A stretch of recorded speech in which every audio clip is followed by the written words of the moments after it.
that I need to communicate. And well, it's about the Cambridge platform.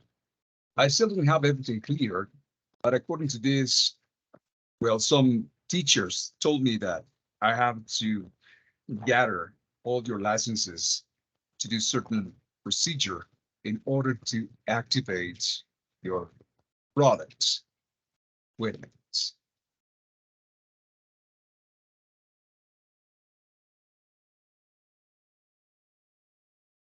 To hear the messages.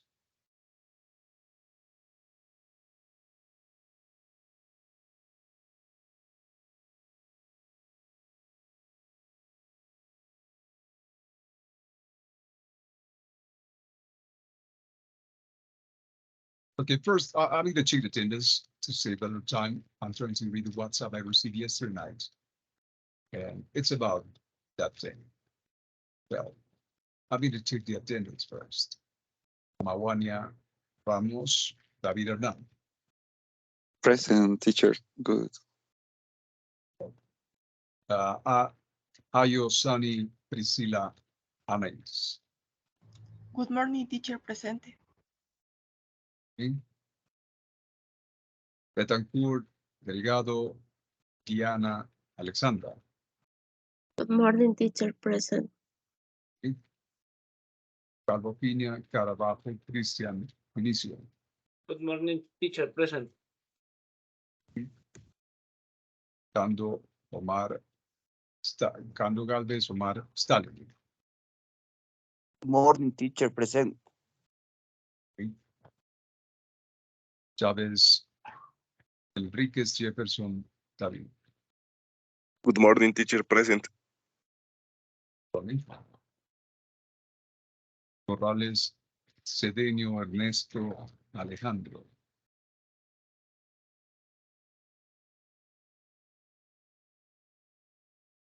Here.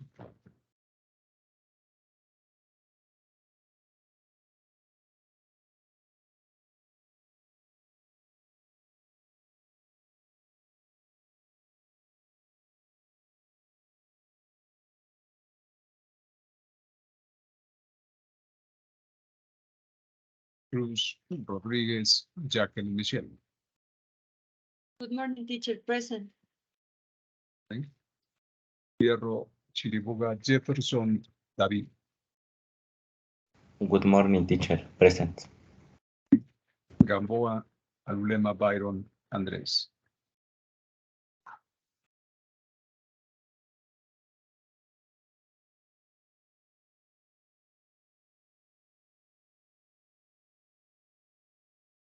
Guacoliante Chapaca Julio César.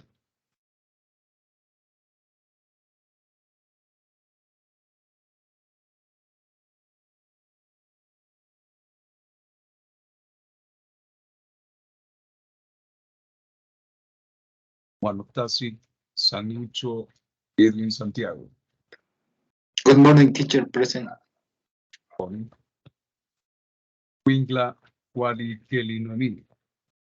Nelly Noemí.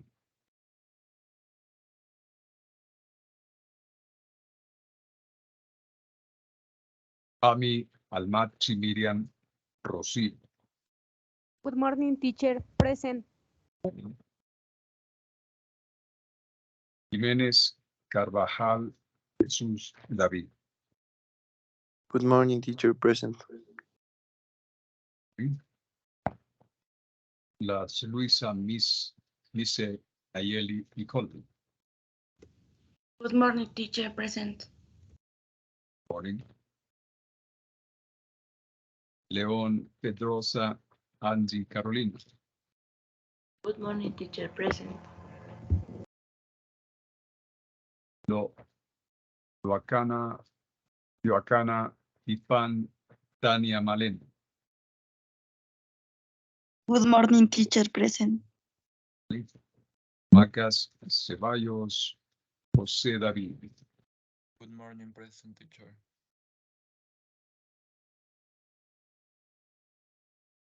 Javier. Teacher. Monge Montalbán Jacqueline Elizabeth. Present. Julio Anchatunia Diana Lisbeth. Present. Muñoz Valdivieso Milena Rachel.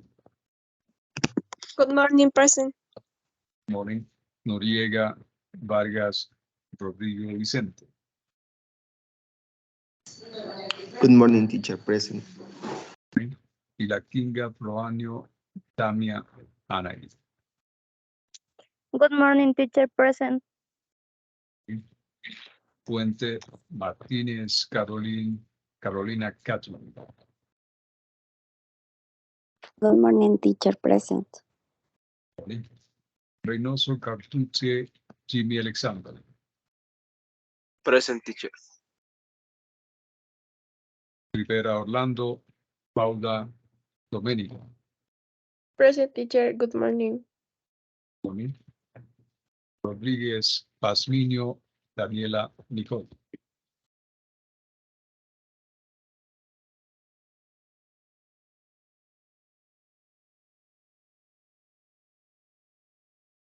Rosero Gallegos Tania Lucía. Good morning, teacher. Present. Morning. Chihuango Narváez Catherine Mariela. Present, teacher. Good morning. Morning. Shuguli Tipan Micaela Alejandra. Good morning, teacher. Present. Disculpe, mi Morning. compañero David Macas. Wait a minute. Let me finish. Taco Amboya Carlos Jean-Pierre. Taco Amboya Carlos Jean-Pierre. Good morning, teacher. Present. Oh, you're here. So you were not. Wait a minute. Must be quick when I ask your name. Timbla Min Michelle Carolina. Timbila Min Michelle Carolina. Tomala Garcia Andy Roxana. Tomala Garcia Andy Roxana. Masiña Asipuela José Joel. Present, teacher. Valencia Zurita Valeria Cristina. Good morning, teacher. Present. Valencia Zurita Valeria Cristina. Present, teacher. Okay. Vargas Pulupa Carlos Andrés. Present, teacher. Okay. Viria Valencia María Celeste. Good morning, teacher. Present. Morning. Illota Gordilio Marcos Francisco. Good morning, teacher. Present. Morning. Yaselga Araque Darwin Vladimir. Present, teacher. Jaguar Ulloa Alejandro Iván. Jaguar Ulloa Alejandro Iván.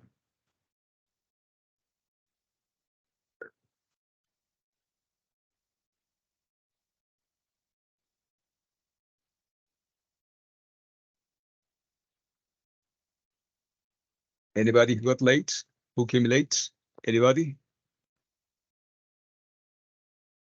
Did someone wrote it here?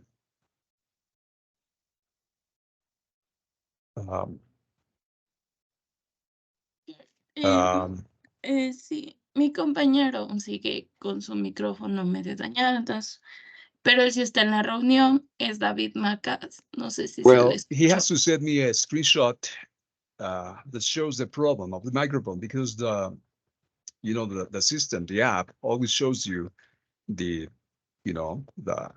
problem, but it's mandatory, it's obligatory to have the microphone.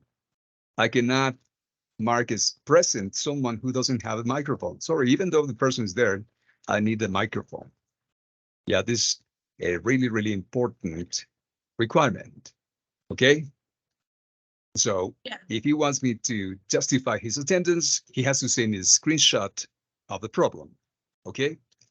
Well, someone is asking about what's a group here. I don't know who this person is. Well, I know that's a student, but here someone is asking about WhatsApp. Well, we have a WhatsApp group, you know, and if you're on my list, then you have the WhatsApp group. Well, here is, wait a minute. Here is the text. Yeah, it's here. Here. Here's a group. You're going to see notifications. Okay. Notifications about the course, notifications about the details of this course. But right now, well, I'm not going to give you more details on the WhatsApp group because I need to continue with the grammar I was explaining. Grammar. Okay. Yeah, I'm sending the summaries of the class by Telegram.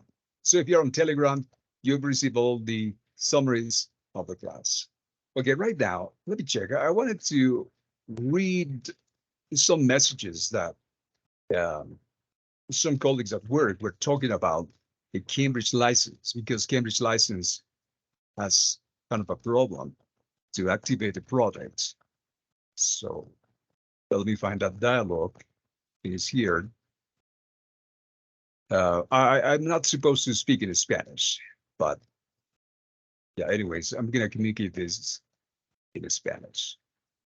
Wait a sec.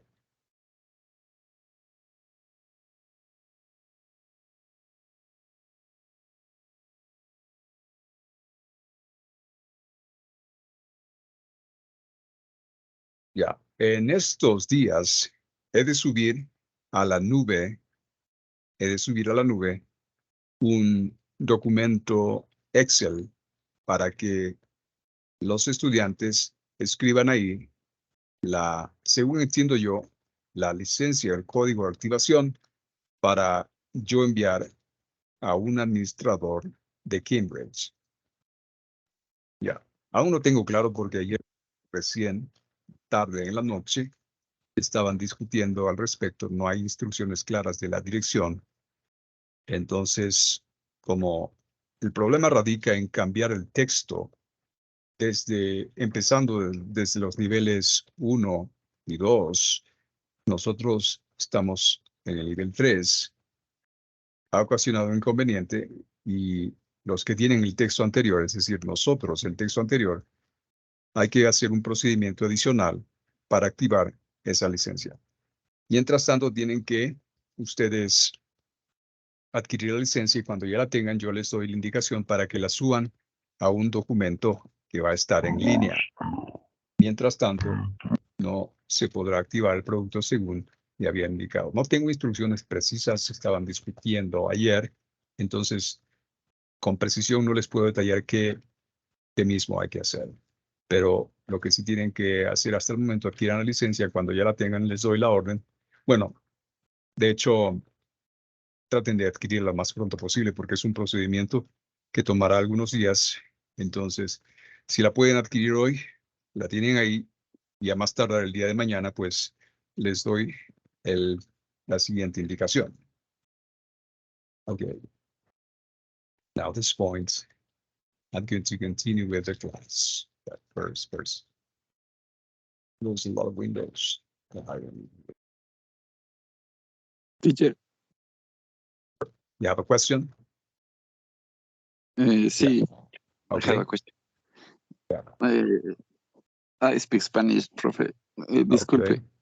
Okay. Tengo dos preguntas. Lo que pasa es que yo había perdido el curso anterior y tengo el libro del anterior curso.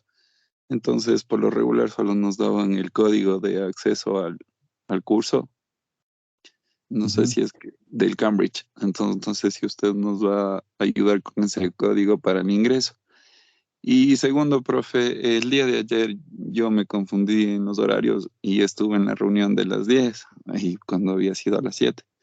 Y tenía una pregunta, profe. Lo que pasa es que usted no dice en la reunión que, perdón, que el Moodle hay que hacer obligatoriamente, pero en las calificaciones no dice que tenga alguna calificación el Moodle. Entonces, por eso quería preguntarle si es que, o sea, aparte de que es obligatorio, ¿tiene En alguna nota? dónde, perdón, hay, wait a minute.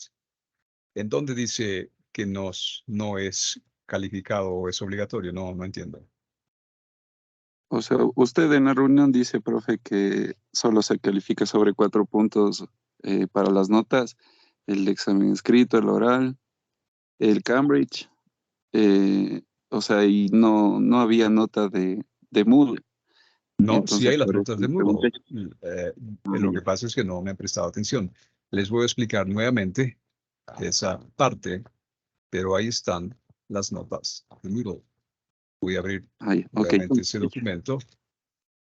Bueno, es muy productivo que me hagan estas preguntas, pero aquí en el formato de notas, como pueden ver, en el formato de notas, perdón, aquí donde dice Skills, yo les había dicho que estas notas son de la plataforma de Moodle. Si bien Speaking es una habilidad diferente que la he de evaluar tras los ejercicios en videoconferencia, pues les he de hacer preguntas, voy a ir tomando registros de su producción oral. Eh, lo, lo que respecta a reading, listening, use of language, que es vocabulario y que es gramática, estas son notas de Moodle. Donde dice skills, son notas de Moodle. Lo que pasa es que las personas que editan esto no lo ponen, pero bueno, yo si hubiera editado esto, lo hubiera puesto simplemente abrir el archivo que me enviaron por correo, pero esto es básicamente de Moodle. Por eso sí hay que hacer de Moodle. Estos tests también se van a tomar en Moodle. Muy bien.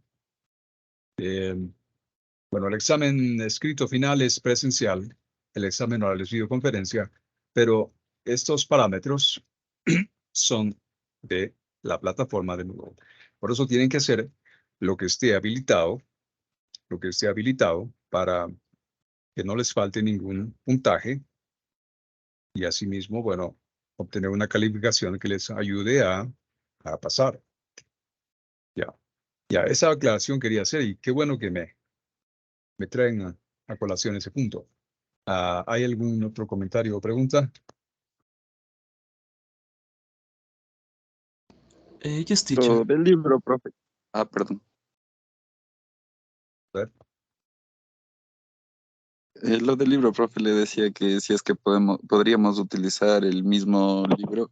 En mi caso, como perdí el curso anterior, Sí, sí. no sé si solo nos puede ayudar con el código como antes y para ingresar a su clase. Ya, si está dentro del periodo de un año, eso es lo que la dirección ha determinado. Si está dentro del periodo de un año, obviamente sí pueden ustedes utilizar la misma licencia. Bueno, en realidad no entiendo por qué la dirección solo les otorga un año. Debería ser un poco más de tiempo, pero sí, un año les dura la licencia de Cambridge. Si ustedes, en el caso suyo, si fue hace unos meses atrás, pues tiene 12 meses para utilizar la licencia sin ningún inconveniente. Ahora, el código de clase de Cambridge aún no lo tengo. O sea, a ver, déjenme chequear porque hasta ayer en la noche no tenía el acceso. Estaba revisando ayer, de hecho, las folders que son para subir las credenciales. Perdón que me cambie de tema, pero no todos, bueno, este es el grupo 4, no todos me han enviado, apenas 5 personas de las casi 40. Tienen que enviarme las credenciales, por favor, para yo ir organizando. A ver, estaba hablando de la plataforma de Cambridge. de Cambridge. O sea, a ver si están los códigos de aula.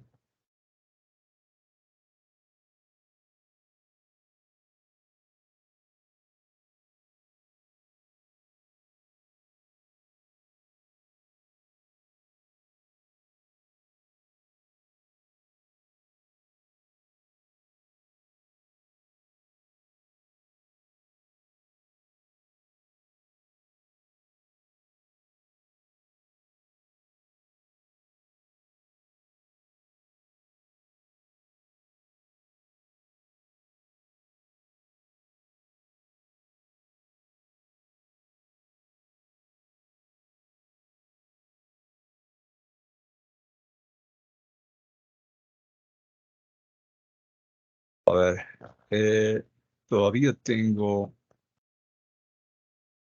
esa 13.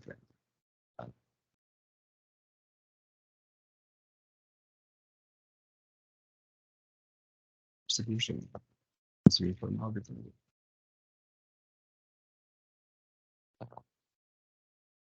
Creo que son estos de aquí. Parece que son estos de aquí. Ya reviso.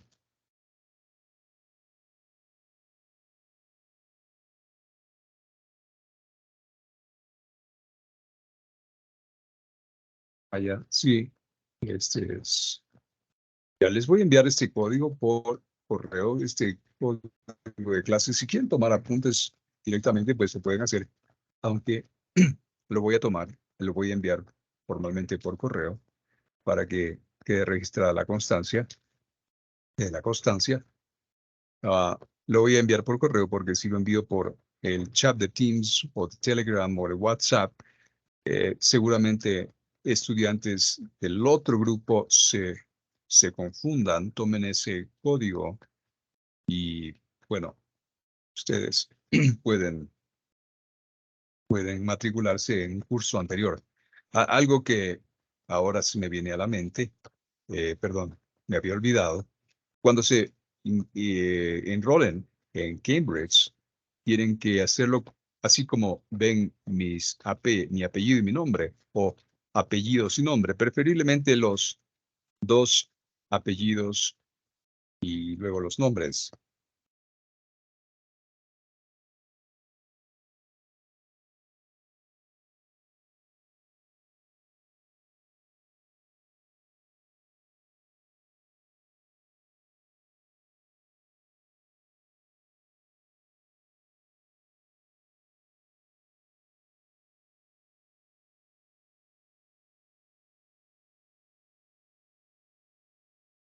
Ya, con los dos apellidos y dos nombres de la cédula, para no tener ningún inconveniente al final, de pasar notas, porque se da el caso también de ciertos estudiantes que ponen seudónimos y no hay referencias, o a veces increíblemente ponen el segundo apellido y no ponen el primero, o simplemente ponen un seudónimo. Y bueno, en algún caso, algún estudiante alguna vez puso el nombre de otra persona, no sé por qué lo hizo y le fue 0 y bueno, aunque me reclamó al final, no pude hacer nada porque no era el nombre del estudiante, tiene que ser sus dos apellidos y dos nombres, perdón, de la cédula al matricularse en la plataforma de Cambridge. Eh, Consigan el código. No tengo claro si ustedes tienen que pasarlo a una hoja de cálculo que debo subir en línea o yo tengo que receptar sus códigos vía correo. No lo tengo claro, pero voy a consultar más tarde al facilitador. Mientras tanto, consigan la licencia para activar el producto. Pero si ya tienen una licencia anterior, creo que pueden directamente acceder. Ahí no hay problema. Quizás hay alguna otra inquietud respecto a la plataforma Cambridge.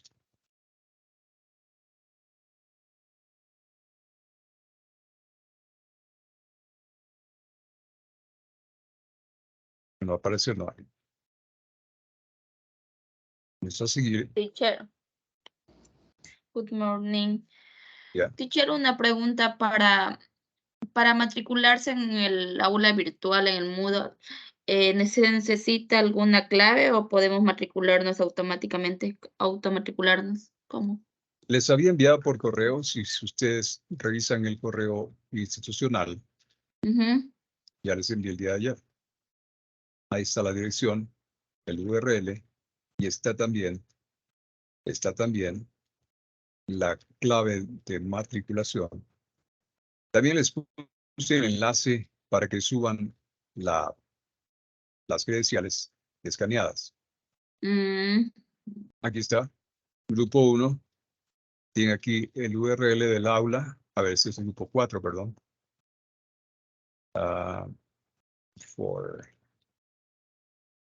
Este es el grupo 1, creo que me equivoqué con el tema, pero este es grupo 1, están todos los estudiantes de la lista, copian esto en el navegador, se les abre un diálogo y tienen que ingresar esta clave para estar enrolados en el aula. Y esta carpeta es para subir las credenciales que necesito tener antes de la primera evaluación en línea, porque hay evaluaciones en línea. Tenemos que estar ya preparados con esa credencial. Si no tengo la credencial antes de la primera evaluación en línea, es decir, el día de la evaluación en línea no tengo la credencial, lastimosamente no podré validar la nota del estudiante. okay, gracias, teacher. Teacher, I have a question. Yeah. The credentials that we must upload are the image of our identity card? Yeah, your ID card, well, all the certifications, the vote certification as well, certificado de votación, and passport. If you don't have your ID as Ecuadorian, you upload the passport as well. I mean, the passport. Okay. Passport. Thanks, teacher. Yeah. Any other questions?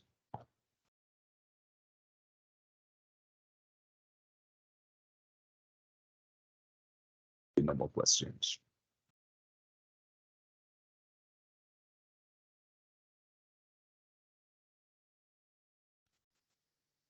Yeah. I'm going to keep reading this information on the present simple. I know that you already studied this. Yeah. However, I considered it really, really necessary to restudy it in case some of you have missed important details. Well, what I'm teaching you at the same time is the way how people actually speak in English, I mean, especially native speakers, because they always link words and reduce forms and even delete words when they speak. Okay, last thing I was explaining, it was about these forms, you know, the negative answers with be. I said that if somebody asks, are you respond, are you respond, no, I'm not. If it's negative, you say, no, I'm not. Are you angry? No, I'm not. I'm not angry. Is he from London? No, he's not from London. Are you students? No, we're not students. So this way we respond a yes, no question with the verb to be.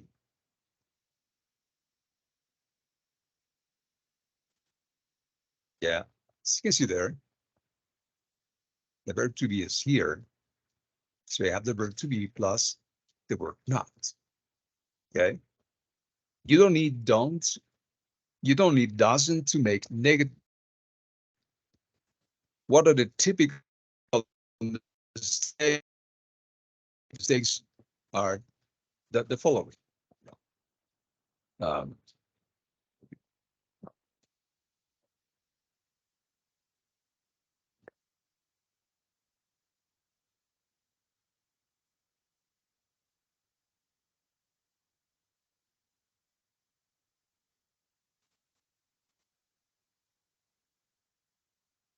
Typical mistakes in present simple. Typical mistakes.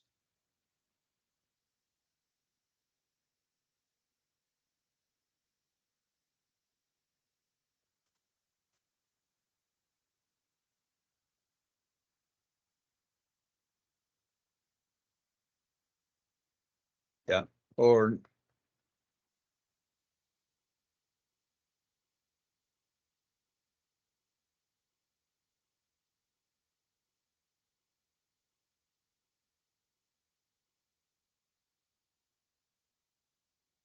sometimes even in questions, they make this kind of mistakes.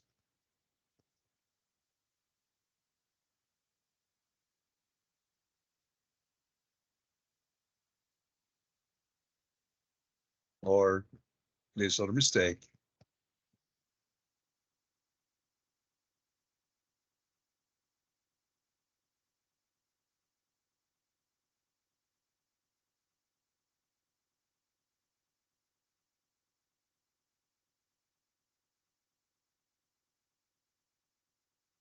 So typical mistakes. Why are they mistakes? Because we cannot mix do or does or don't or doesn't with the verb.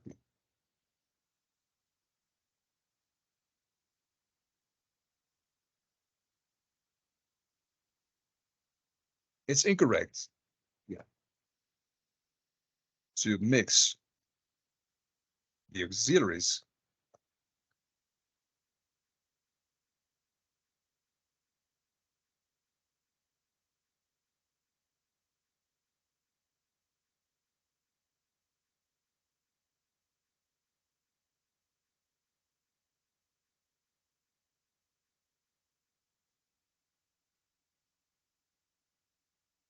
okay? It's incorrect to mix the auxiliaries do, does, don't, doesn't with the verb be.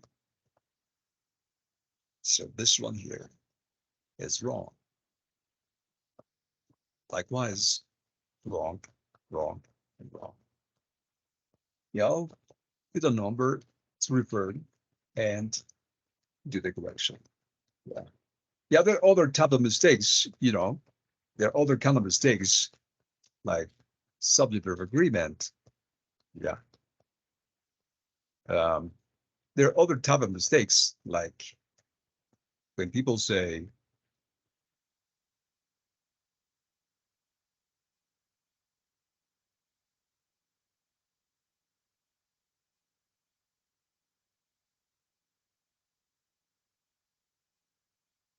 yeah, when they use the infinitive. Yeah, they use the infinitive. He may not here today, or this kind of mistake.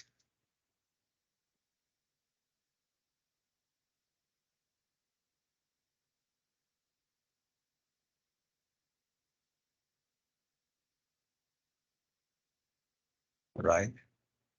That's another kind of mistake. This one.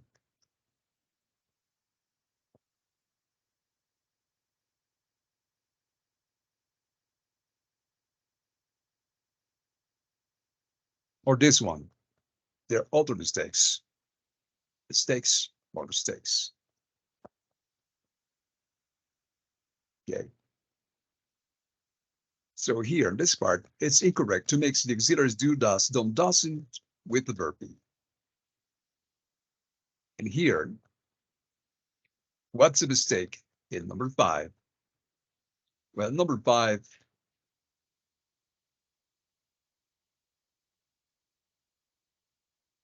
the infinitive,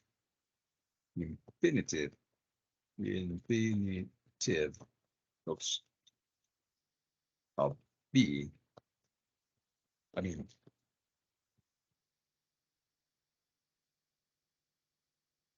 the verb be cannot be used in affirmative sentences in present simple. Yeah. Well, sometimes will depend on the context, but saying he be not here today, that's wrong. So we have to use the correct form of be.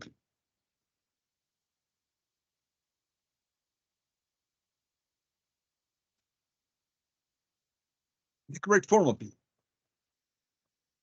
Likewise here, she are not with her boyfriend anymore.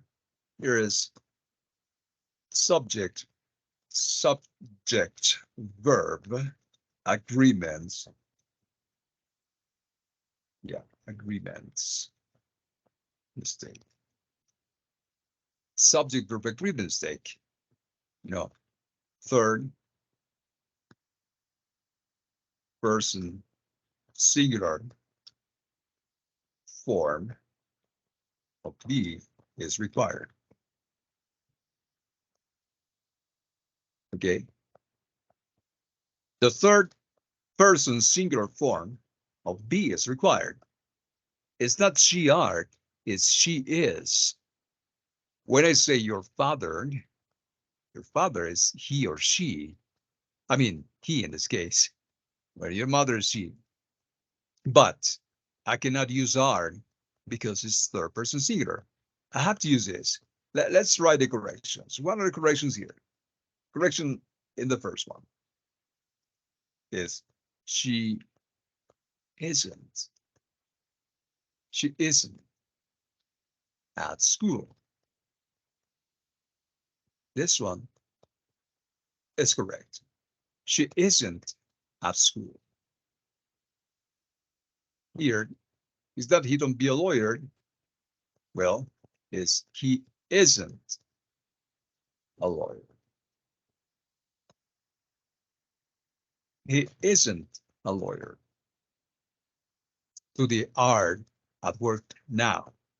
Again, it's wrong. The correct form is are they at work now? Right?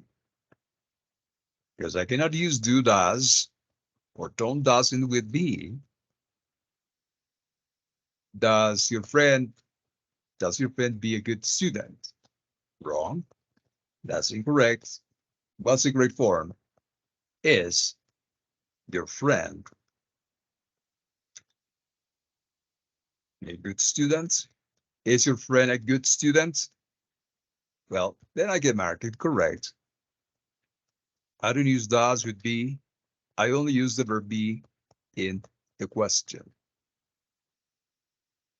Okay, here is subject verb agreements. Subject verb agreement. So here, the correction is she isn't or she's not. Yeah, I can say she is not with her boyfriend anymore. Yeah, there are several ways. When we talk about the simple present negative, you can say with contraction, she's not, or you can also contract, she isn't.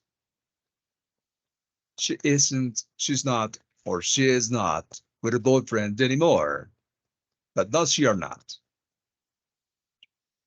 Okay?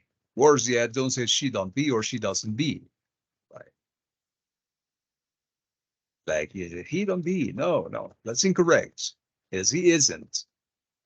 Or she isn't. Are your father at the office? Well, sometimes people don't identify the person. This is plural person. And I cannot say, are your father, because so that people think that it's because it's you, is are. No, your father is equals he or she. I mean, he in this case. But today people identify themselves as whatever thing they want. It's kind of funny.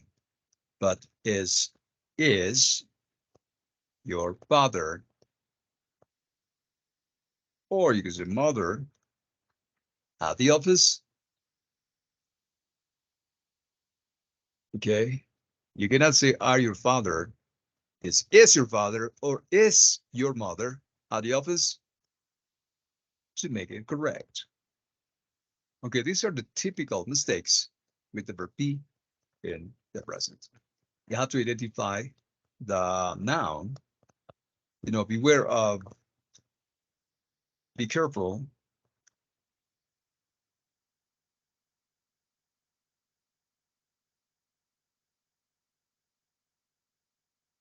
When you read or write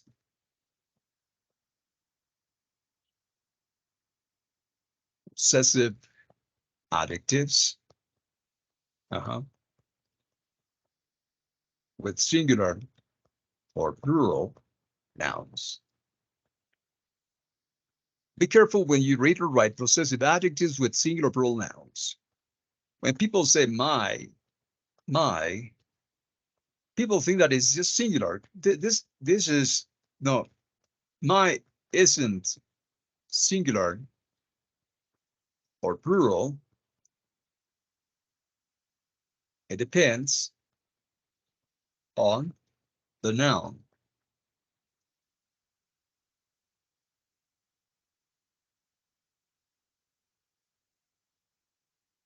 Your is in singular plural. It depends on the noun. His isn't singular plural. Depends on the noun. Her isn't singular plural. Depends on the noun. Okay. It's in singular plural. Depends on the noun.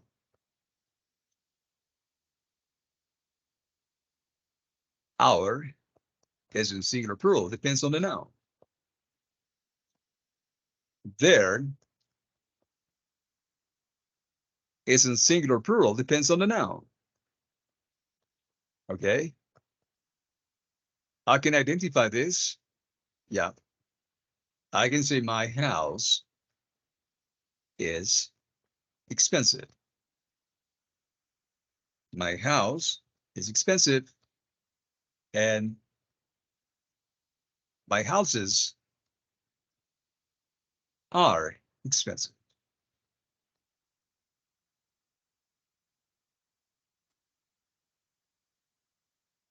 See that?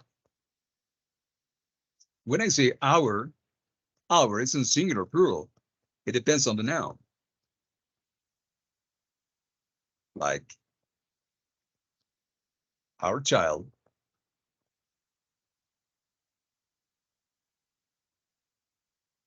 is good at math. Our child is good at math. Is. So don't say it's our teacher. That's why it's plural. No way. It depends on the noun. Yeah. Or our. How do you say this in plural? Our children are good at math. Our children are good at math. Our child is, our children are. Okay. What about with your? You know, your cousin is a good swimmer. Yeah.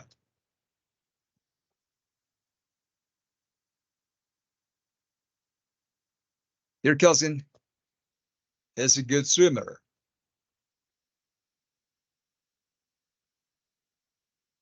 Your cousins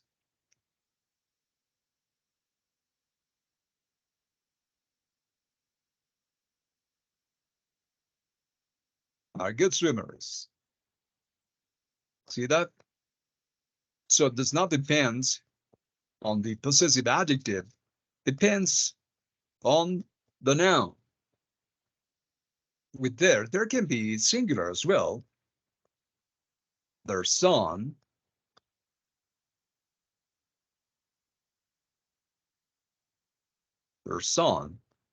is, I don't know, is what everything. Excellent.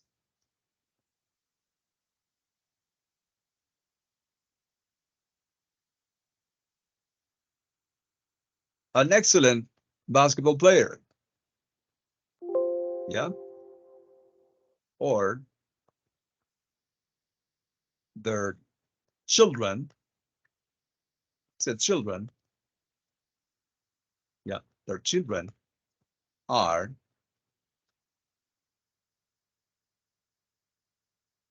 excellent.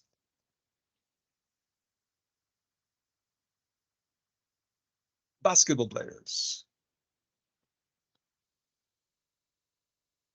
Once again, depends on the noun.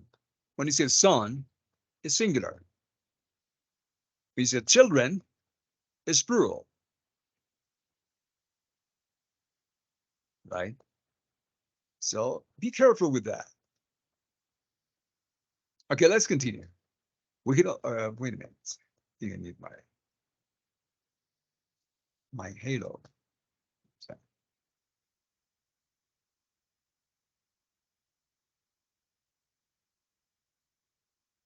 right. Now you can see better. You can track to my movements. We can also use contractions that apostrophe to show a letter is missing. Why do we use contraction? This enables us to speak more quickly in English. As I said, contractions are used in spoken language. The charts below show there are two ways of doing this. Okay, the charts. I think it's this one. This one and this one.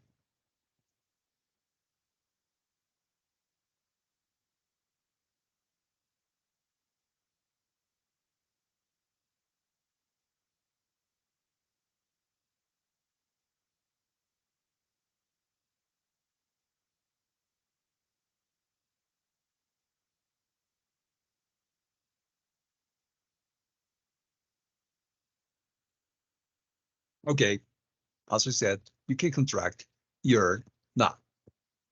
You apostrophe RE and not. Or this other way.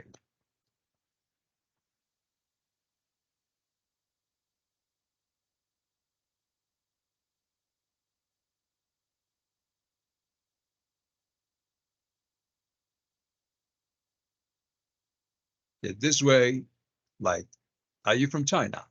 No, I'm not. It's a Saturday. No, it's not. Are we late for the bus? No, we're not.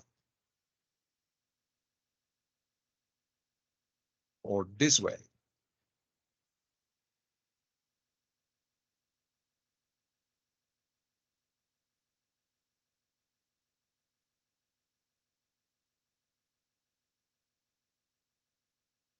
So you can say, no, you're not, or you aren't. It isn't. You aren't, we aren't, they aren't. That's the American standard accent, aren't. But British people say aunt, aunt, like aunt, aunt. This is what Americans say. They say aunt. American, I mean the British, this is UK English, British people, and Americans say aren't or aren't. I know aren't, that's it, aren't, aren't. This is the US English. This is the UK aren't, and aren't is the US. No, it's because of the R sound in certain words. Well, example. Well, actually, you cannot say I am't. That's wrong. That is incorrect. Don't say am't. Am't is I'm not. This is the only way. I'm not. I am not, or I'm not. This is the only way. Yep. Is it Saturday? No, it isn't. Or no, it isn't Saturday. Are we late for the bus? No, we aren't. No, we aren't late. Okay. An important detail is the intonation in yes, no question. Is it Saturday? No, it isn't Saturday. Are we late for the bus? No, we aren't. Here. Are you from China? Is it Saturday? And so on. Now, where's the stress? What about the stress? The stress is marked like this. Let me pick a different color. I'm going to pick this one. Okay. Are you from China? I'm not. No, I'm not. Is it Saturday? No, it's not. Are we late for the bus? No, we're not. You know, you won't stress all the words. Why? Because if you stress all the words, you will sound like Spanglish. That's a typical mistake. You know, a lot of people try to read English and they try to stress every single syllable in every word they read. That's wrong. I mean, that's wrong. And it's a common mistake in speaking. Don't forget, I'm teaching grammar and speaking at the same time. Okay, that's why I'm doing these kind of exercises. WH questions with me. Well, WH questions are, in other words, called information questions.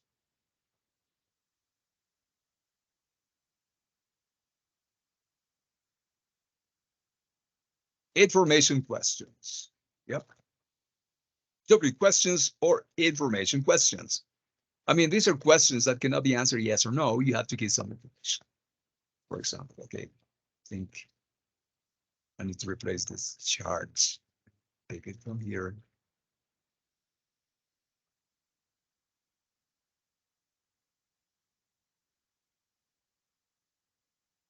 It's kind of big. You know, I'm getting something nice. But this takes time.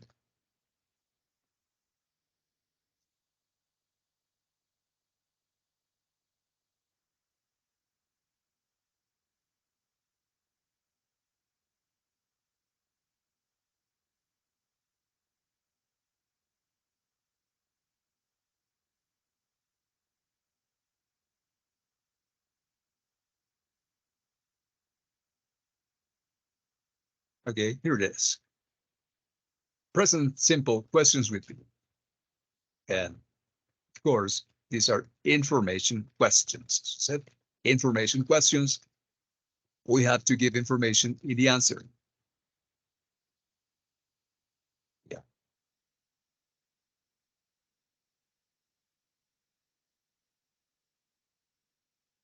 We start with a question. It depends on what we want to ask. You know, there are questions that ask about people, ask about place, and you name it. So that depends.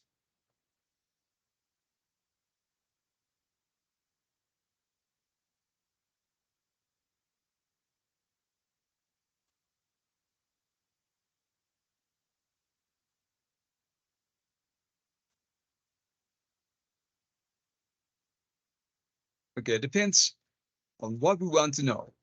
Depends on that. Here, I think it's a nice chart. Check this one. Yeah. I think that, I mean, it says the website. Check the chart.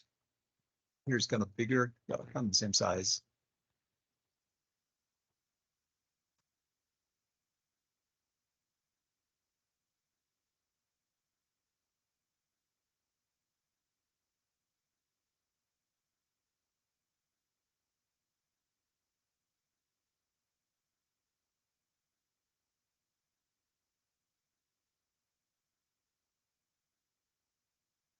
Here's the same problem.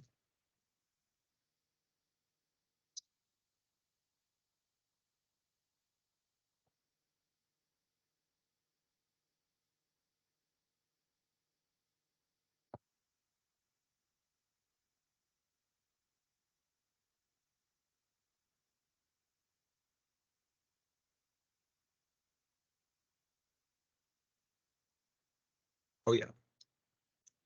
If you ask with who, remember that you're asking for person or people, you know, who, like who's that? Who's that? Who came? Who came here yesterday? So on.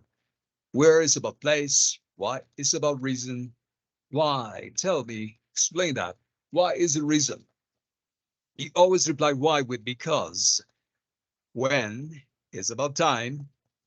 How is about manner, like how do you go by car?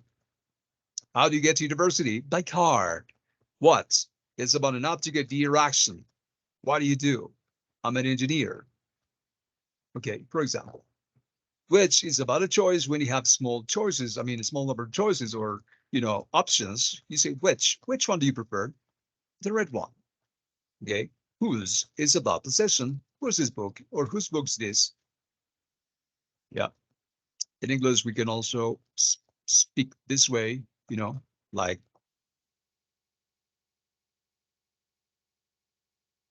whose book is this? Yeah, I don't think that this is common. Whose book's this? Okay, it's Alan's. It's about possession. Whom is for person as an object. Like whom did you meet? I meet my teacher or the teacher.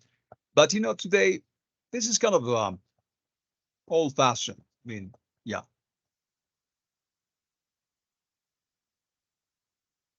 Old-fashioned. It's not like today's language. You can ask, who did you meet? Who did you meet? And so on. What time is about time. Hour, when it's also about time, but you can also ask about when you go to work. I can say on Mondays, for example. Time, you can ask about day, you can ask about month, you can ask about year or century as well.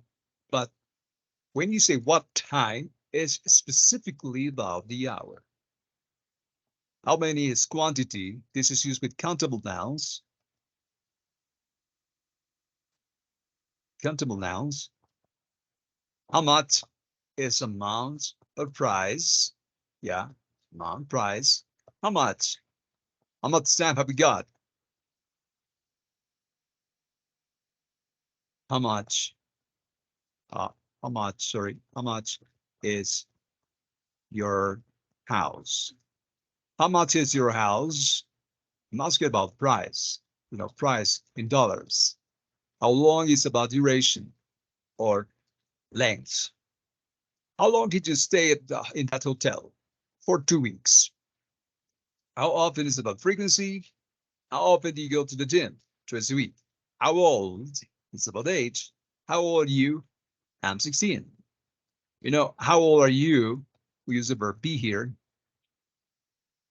The verb be. How old are you? It means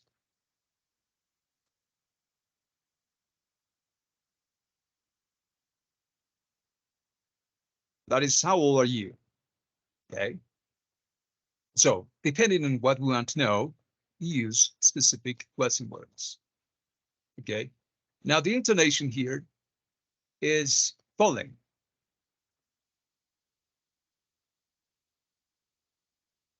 Okay.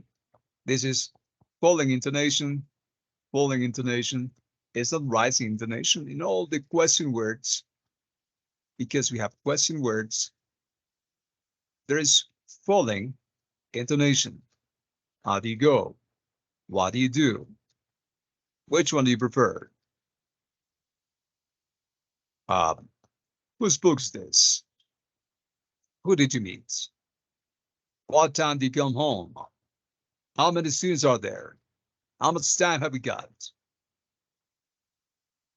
How long do you stay in that hotel? How often do you go to the gym? How old are you? Okay, so it's not rising, it's falling intonation. But sometimes we can apply rising intonation depending on the context. Let's say when we are, let's say, startled, astonished, surprised, we rise the intonation with question words. Like, in example, I won the lottery. Really? Yeah, I won the lottery. How much did you win? I won $10 million. How much did you win? $10 million. So when you're surprised, you use question words with rising intonation. But this is not the topic today. Okay, don't forget. This is yes, no question. It's rising intonation. This is information question. It's falling intonation. Yes, no question. Rising intonation. information questions following intonation. Okay? Is she happy? Is she happy?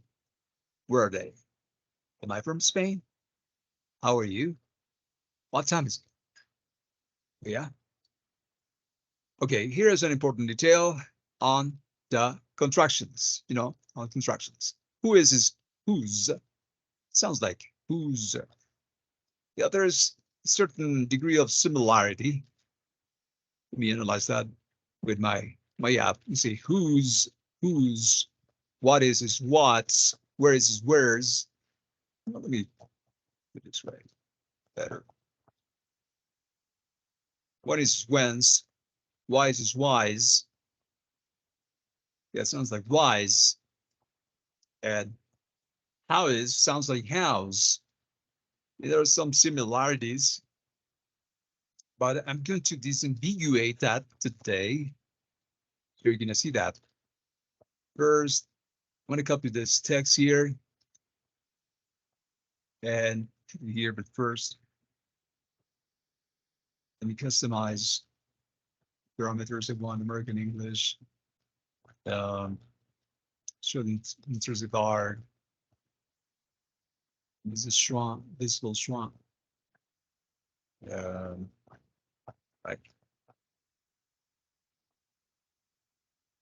What else? Okay.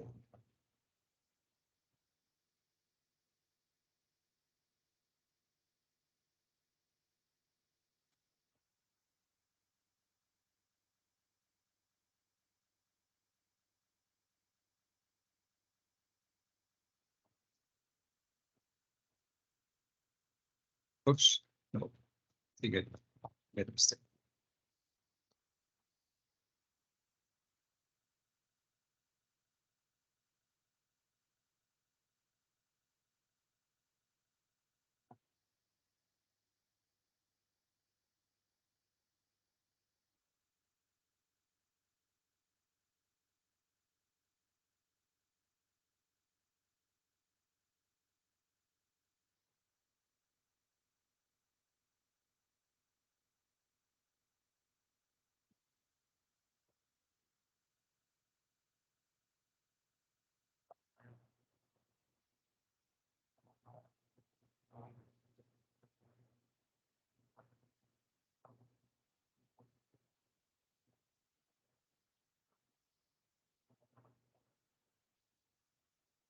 Oops.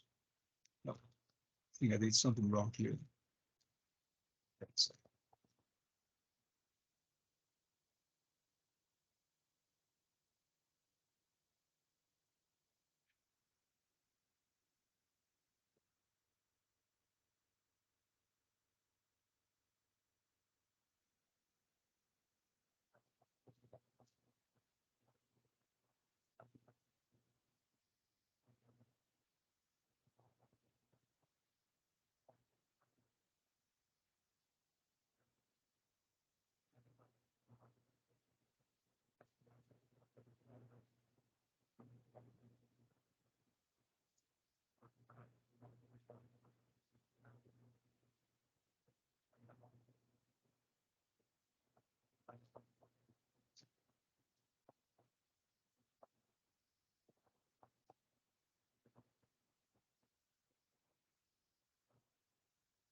Okay, there you are. Sort of time.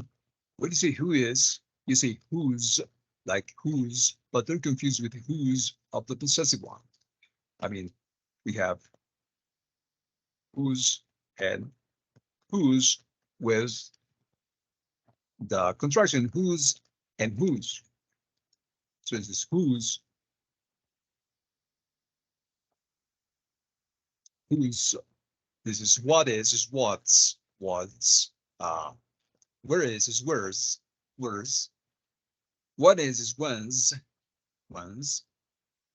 why is why's, That's how people speak. And, you know, we have whys and whys. Are they the same? We're going to discover it. We have house, but sounds like house, you know. House and house, kind of the same. Let's compare this.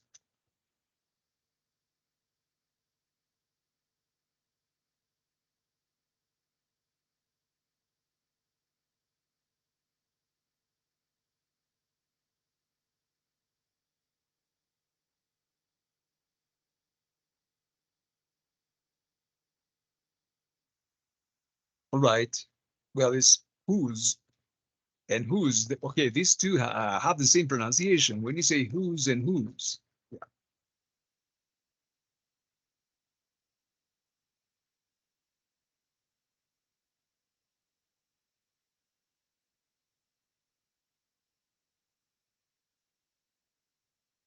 Yeah. Yep. This one, they have the same pronunciation. Wise, wise, wise. Oh yeah, they have the same pronunciation. When you say wise and wise.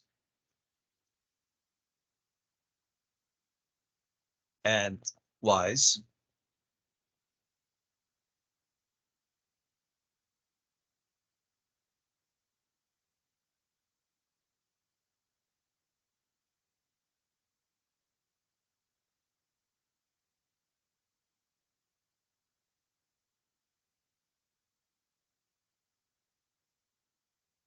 Okay.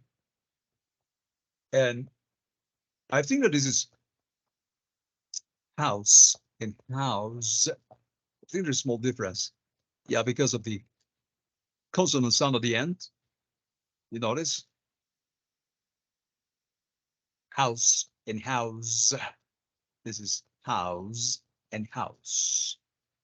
Yeah, don't confuse when you hear these two words in context, or, you know, when people speak with the right pronunciation, sometimes people get puzzled because they are coincidences as well. So these are the ways we contract Western words and the verb be. Okay, let's read examples. Where's it from? Where's he from? Where's she from? Yeah. Where is he from? Where's she from? Where's she from? So the where's she? Where's she from? Don't forget, when people speak, there's also this effect of the thing is blending and assimilation.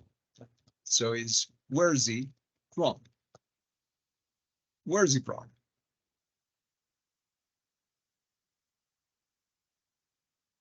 Where's he from? Where's she from? So where's he? But where's she? Well, what happens when people speak fast?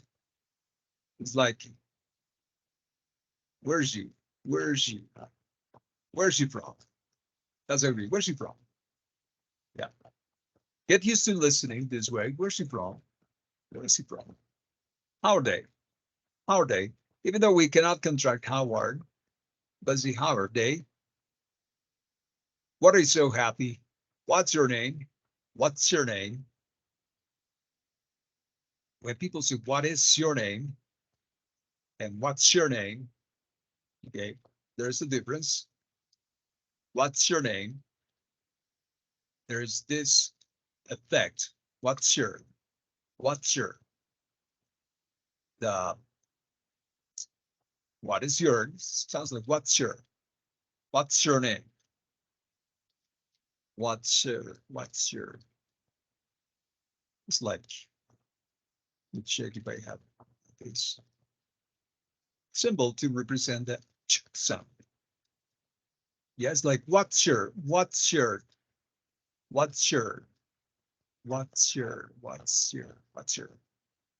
name? What's your? Yeah. Yeah, you can say what is your name or first name or what's your first name, what's your first name, but there's this contraction with what is your, sounds like what's your, what's your, what's your name, what's your first name, what's your middle name, what's your last name. Yeah, that's what people ask. What are nationalities? What are the nationalities with water? Water sounds like what are, yeah. What are, but people say water. Even though this explanation doesn't tell you that happens that way, but people speak that way. Water, water, you know, what are they? I mean, what are nationalities? Where are they? How's the weather? How's the weather? It's not house, but how's the weather? How's the weather? And so on. How's the weather? Oh, it's nice. No, it's sunny and warm and warm. Okay. Yeah, contractions are everywhere. A lot of contractions happen in English. I think there is some information on contractions, but I think it's level A 2.2. Let me check here. Where is it? I don't remember what exactly is. I think it's about the unit number.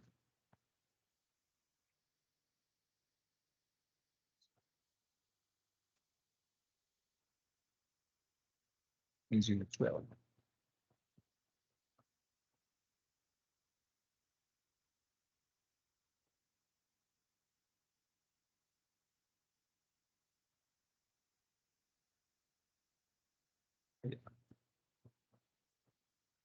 Yeah, in English we have a lot of contractions, not just with be, but when you get to level A 2.2, there's this lesson on contractions with will.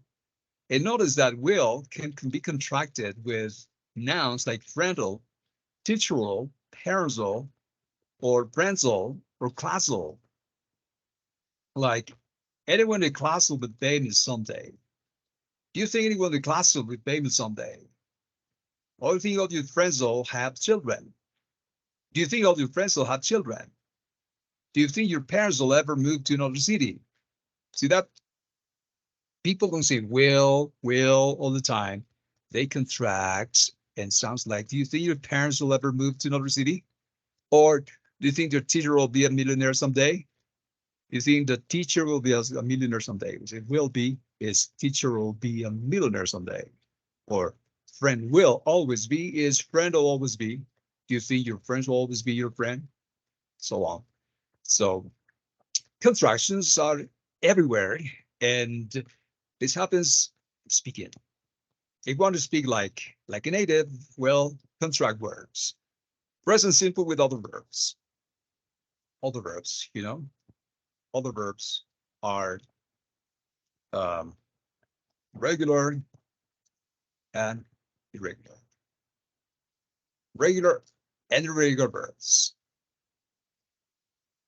Yeah. For me, the simple present with other verbs is rather simple. Okay. Add s to the third person singular, he, she, or it. Remember third person singular. Use the base form of the verb for all the other subject forms. Okay, that's the base form. That's an example. If you have, for example, the verb play, this must be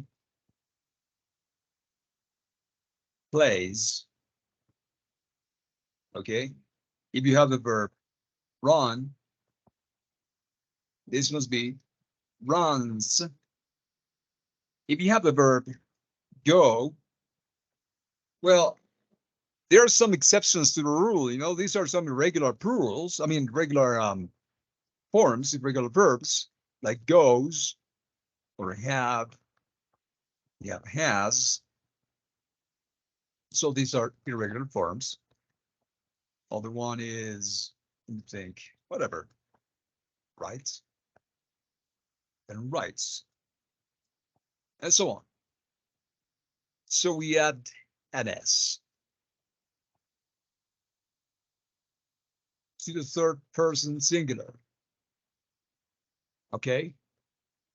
Now we use the base form for all the other subject forms. Okay. Use the base form.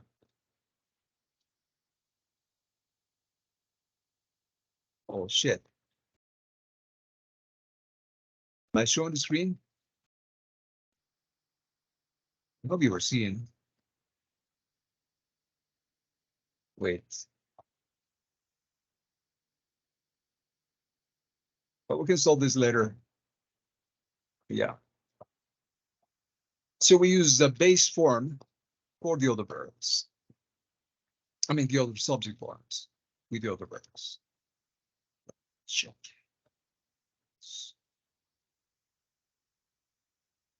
Sides.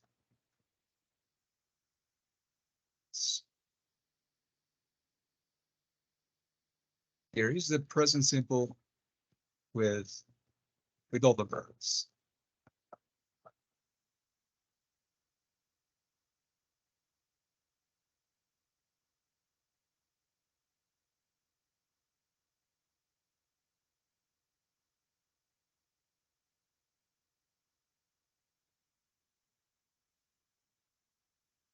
I don't know what's going on.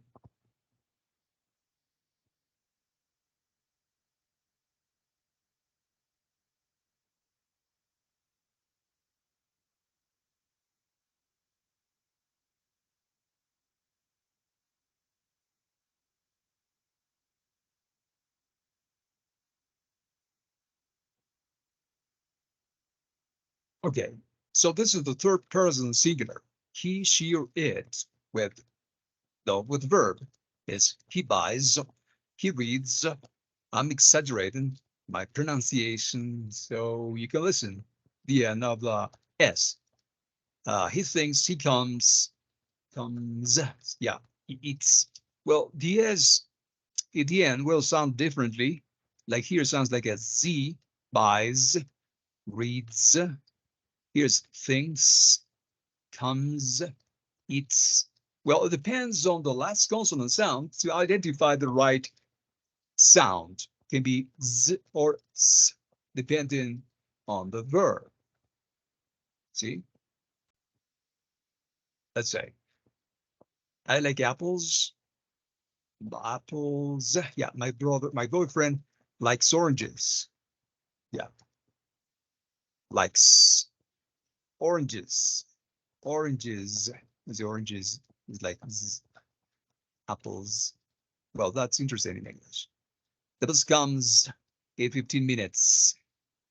The trains come every hour. We read the newspaper every day. The old man only reads the comics. Yeah. Okay. See that? The third person singular. When you say the old man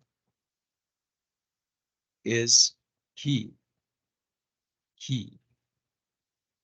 When you say the bus is it. It. When you say my boyfriend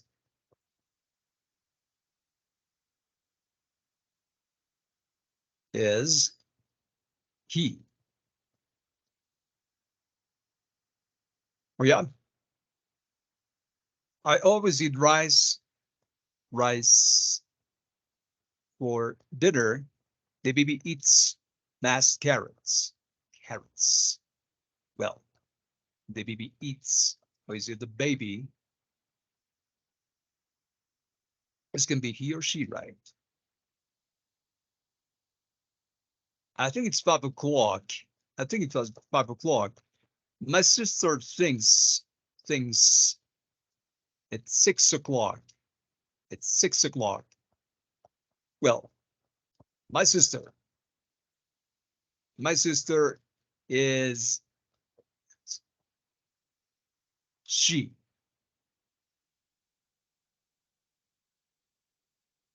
Okay. They buy groceries on Sundays. Groceries on Sundays. It buys groceries on Saturdays. Notice he buys, third person singular, he buys groceries on Saturdays. All right. Yeah, I'm writing the details of the letters S in here because S is not always S like an always. It's like a Z, and it's is like an S. So you can read that letter and have an idea on how to be accurate. Yeah. Exceptions, wait a minute. Follow the strip here.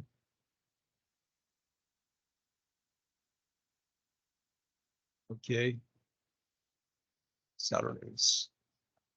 Yeah, here is about the regular plural, I mean regular forms.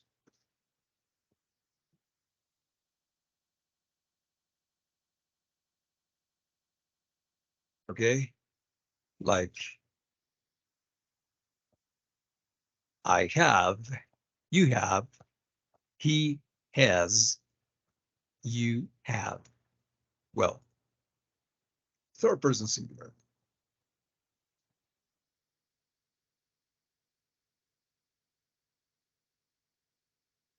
So these are regular forms.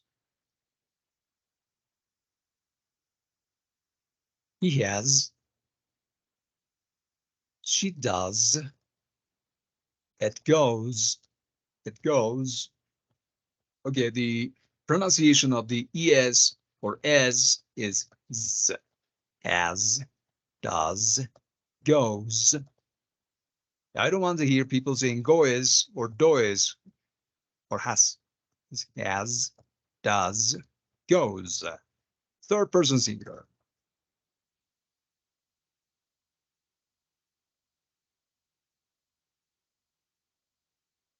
Third person singular. We go to the store. He goes to the bank. He goes to the bank.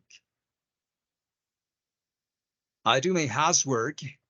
My son does his homework. Okay. I have two sisters.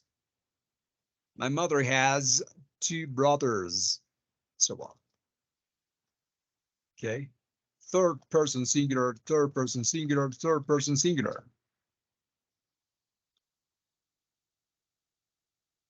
Oh yeah, don't she have? With my mother have, that's incorrect. So that's a typical mistake. Typical still. Third person singular.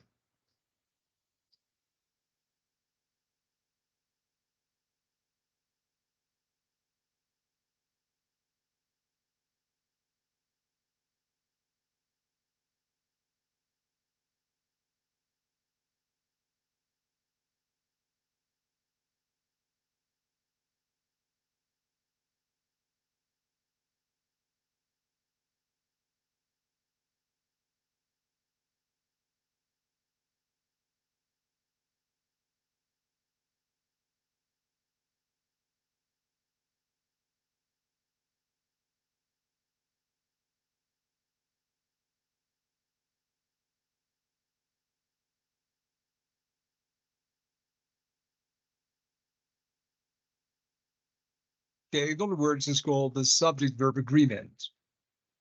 Subject verb agreement. Third person singular inflection of a verb. Yeah. That's just some examples. Well, intentional mistakes.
Yeah, typical mistakes, subject-verb agreement, or third-person singular inflection.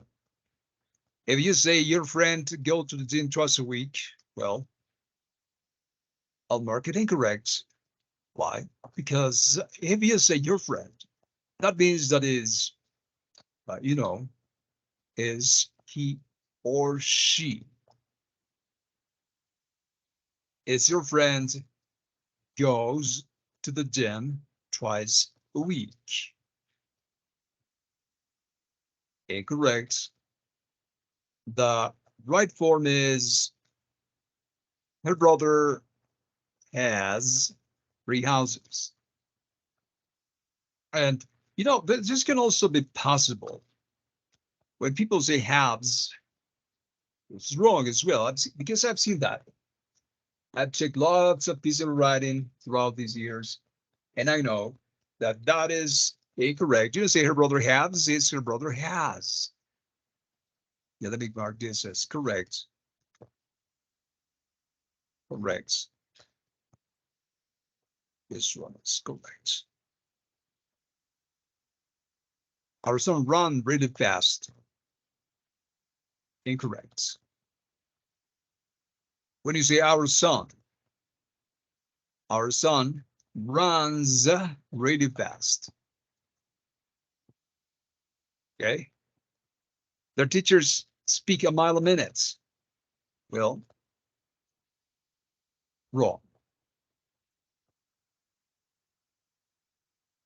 Is their teacher speaks a mile a minute.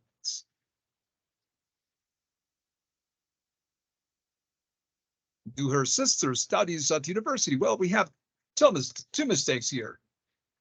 What's the first mistake? The first mistake is the auxiliary do does not correspond to the third person singular here, and the verb is reflected in third person singular, which is incorrect as well. So we have two things to correct. We must correct the auxiliary, and the verb must be infinitive. Does her sister study at university? That's correct. Here, this one. Dear friend work till late at night. Wrong. Well, actually, all these are wrong. Yeah, what's the correction here? It's not do, but does, because your friend is singular. Does your friend work till late at night? Then we mark it as correct. You don't know what to do. What's the correction? The correction is here. Okay, first is it doesn't know what to do. It doesn't know what to do. You know that sometimes I see this kind of mistake as well. Sometimes people say, he know, well, he not know. They say sometimes he not know what to do, which is incorrect as well. Yeah, people speak this way. He not know what to do. That's wrong. Is he doesn't know what to do. Here. The correction is she doesn't have a brother. She doesn't have a brother.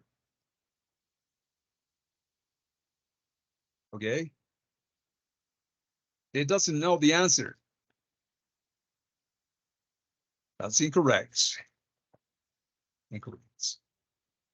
Is they don't know the answer. They don't know the answer. They don't know the answer.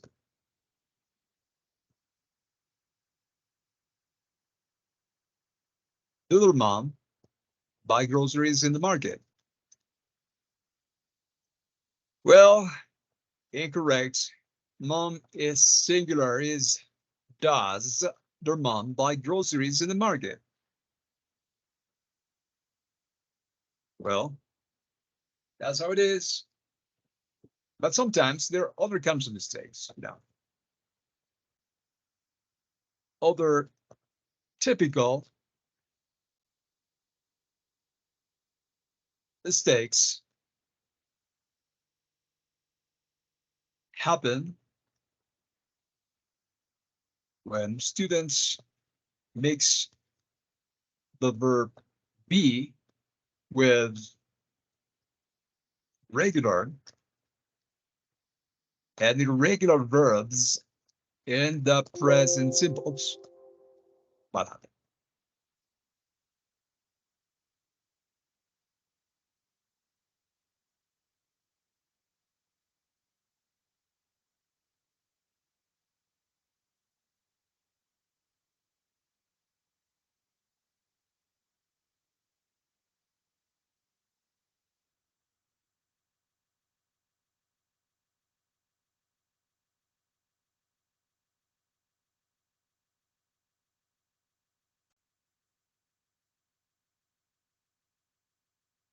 Okay, so students mix regular verbs with the verb be to make negative in questions. For example, mistakes like, are you play tennis? Some students may ask that way. Or is he run?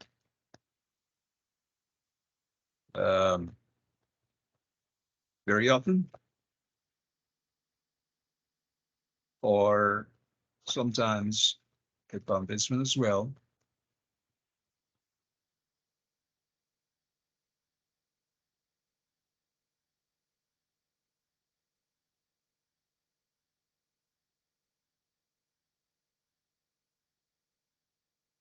Is she study in the morning? Or this one?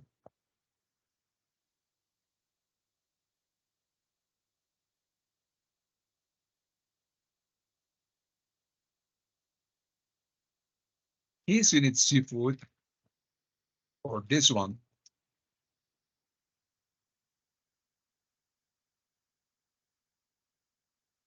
They aren't um,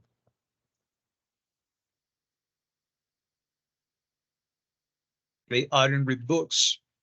Or this one?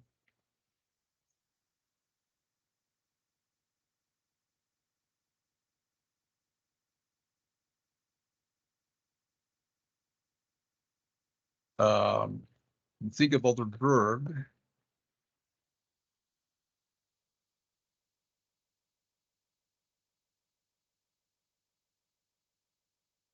Or this one.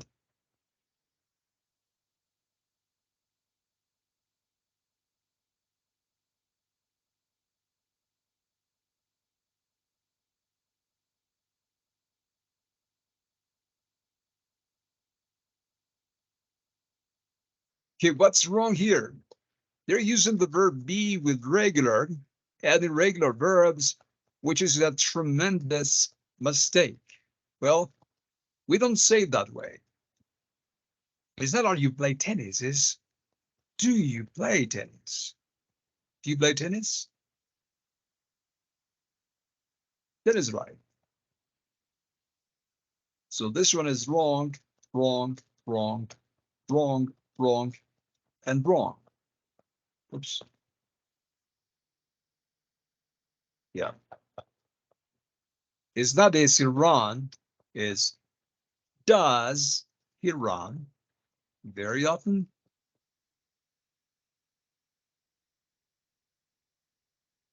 Does he run very often? It's not, if he study in the morning, no way, is does, is he, is she, yeah, does she study in the morning? Yeah. You know, sometimes I've seen this as well because they remember the third person singular. They say it's studies, but it's still incorrect anyways. Make sure you don't make this mistake either. Is does she study in the morning? Yeah, this one must be is not, he isn't, is it doesn't eat seafood.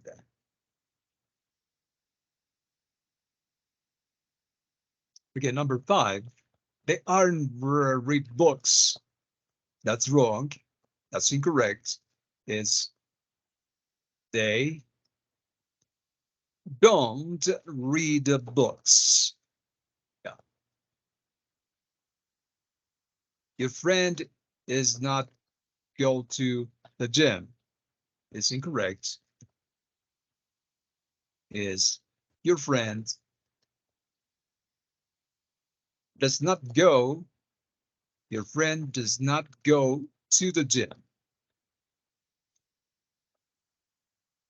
Yeah. Our son isn't like video games. That is wrong as well. Is our son doesn't like video games. Doesn't like video games. Well, that's how it works. Never mix. Never mix regular verbs with the verb be to make negatives and questions in the simple present. Yeah. Okay, or the simple past. So how do you know about this? Because I've read lots of pieces of writing, and I have that in mind all the time. So avoid it. Okay. Third person singular. Now, what are spelling changes with the present simple tense? We have some spelling changes here.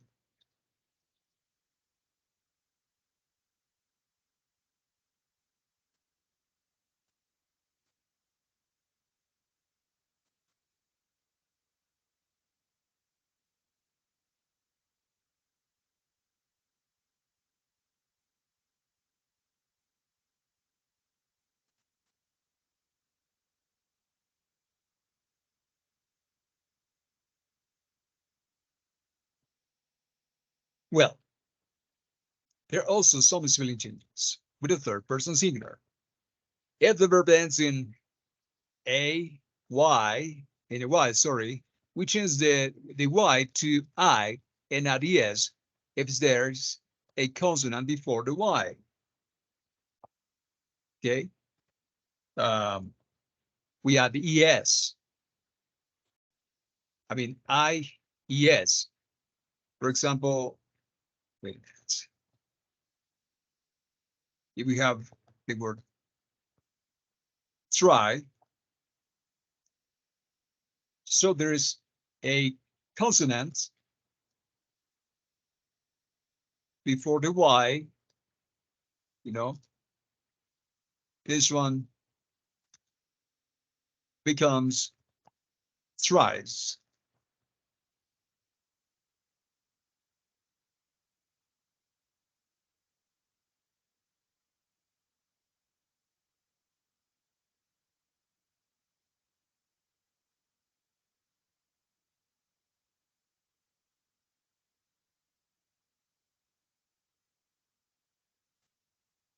Yeah, we change the y to I and add es.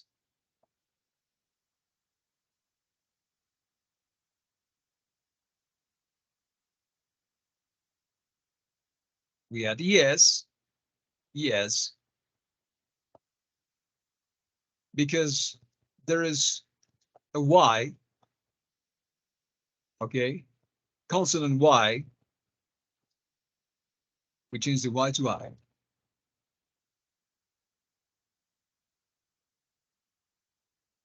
And we say tries. We add es after verbs that end with these letters. S, SH, CH, and X. For example, I can have the verb mix, mix. So the verb here adds, yes, mixes.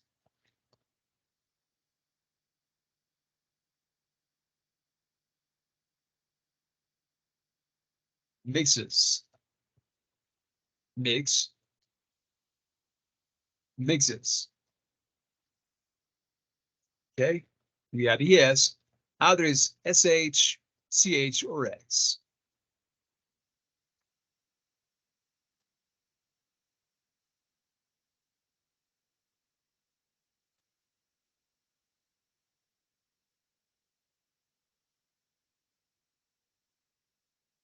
Okay, here's a chart with the rules in question. I have verbs that end in S, SH, CH, and X. Like dress. Don't forget that the word dress ends in S, and dresses ends in Z. Yeah, dresses, wish, wishes, teach, teaches, watch, watches, fix, fixes, fixes. Now the S sounds like a Z here. If you're careful, you will notice that. Verbs ended in Y, consonant in Y.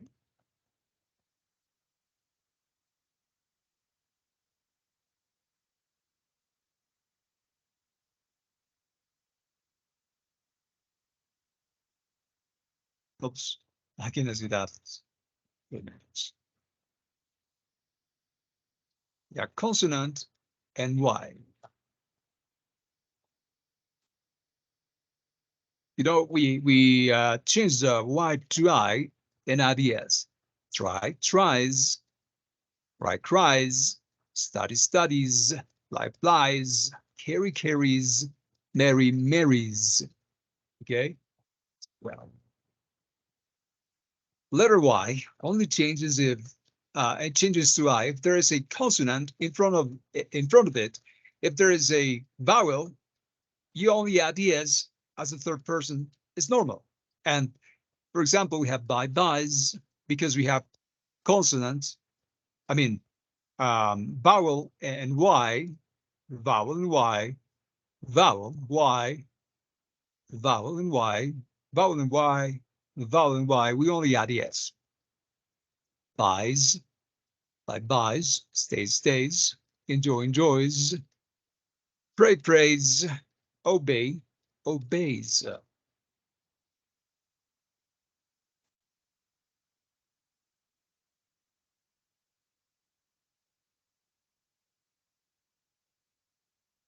Well, now there is a number of examples here.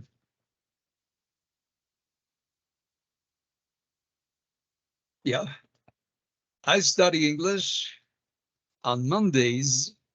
My brother studies Spanish on Thursdays. Yeah, my baby cries every morning. I mean, every night. Sometimes I cry too. The priest blesses the baby. Really? The man presses this, I mean, his shirt with an iron. Presses. Okay. My mother kisses her children goodbye. Her children kiss her too. Well,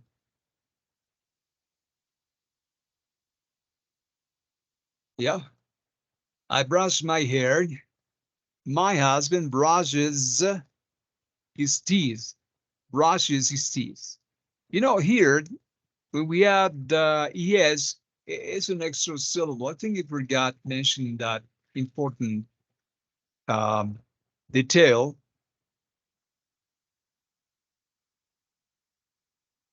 You add an extra syllable.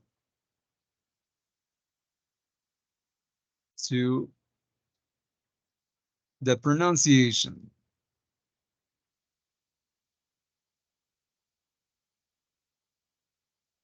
Okay, you add an extra syllable. If dress is one syllable, dresses is two syllables. Wish is one syllable, wishes is two syllables. Teach is one syllable, teaches two syllables. Watch, one syllable, watches two syllables. Fix, one syllable, fixes two syllables. So you add an extra syllable to the pronunciation. So es sounds this way, sounds is. Okay, that's an extra syllable. But here you don't add an extra syllable. A lot of students confuse it, tries. No, it's the same. Here you don't add an extra syllable.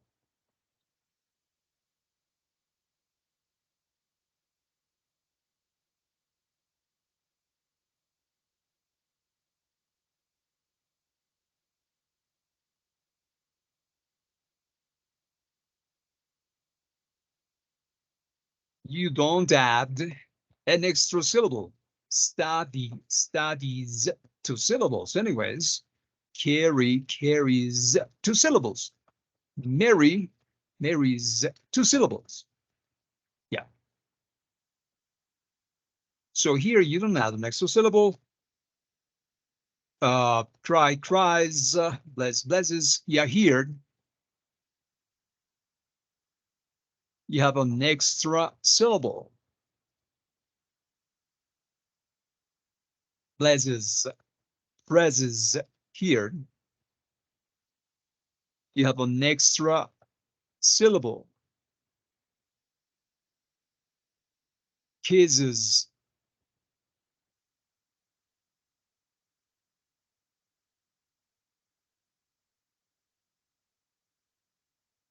Rajas.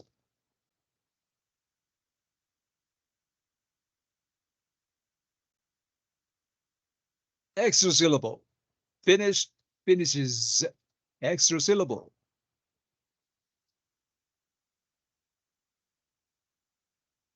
Finishes.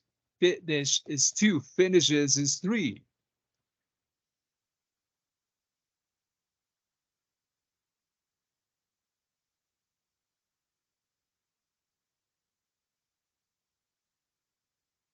Okay.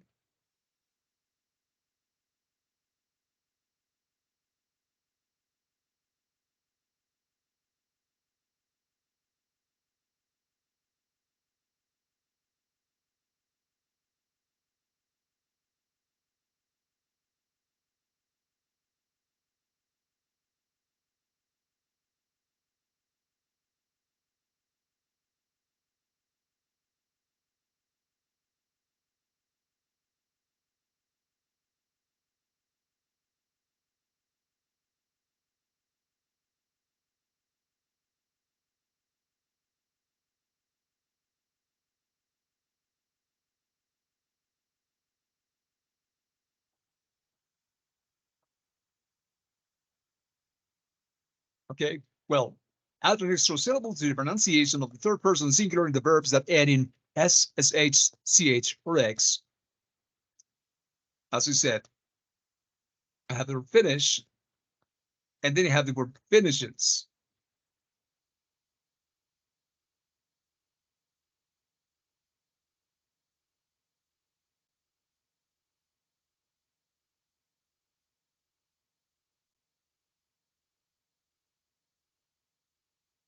Finish and finishes. Finish and finishes. I hope you can see this. I'm going to zoom this in so you can see. So this dot is the limit of a syllable. I have finish. Finishes. So it's three.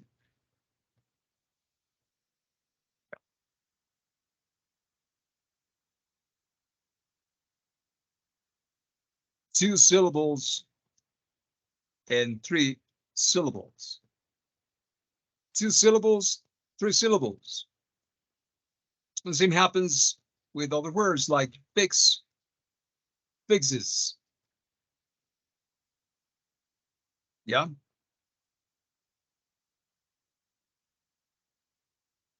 Astonish, astonishes, 4 syllables. Let's check these examples here.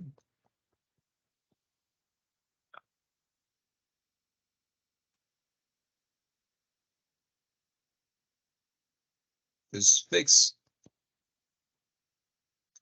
fixes, fix, fixes.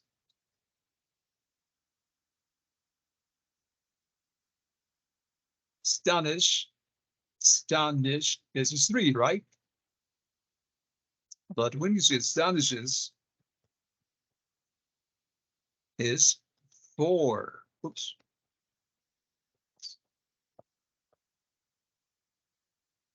Yeah.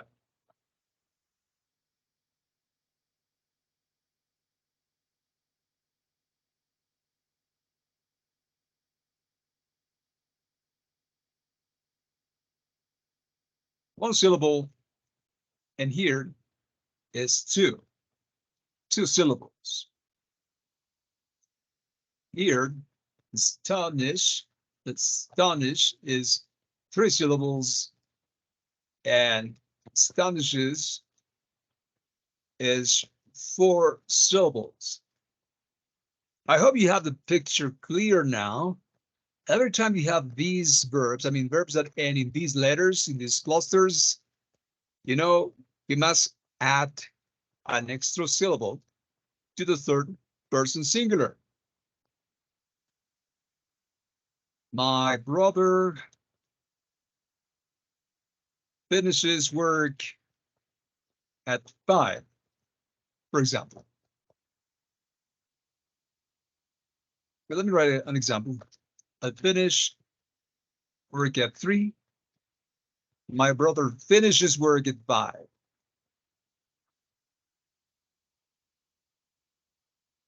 I fix my own things.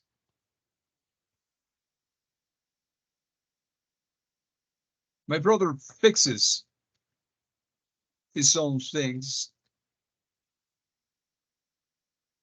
as well. Fixes. This one.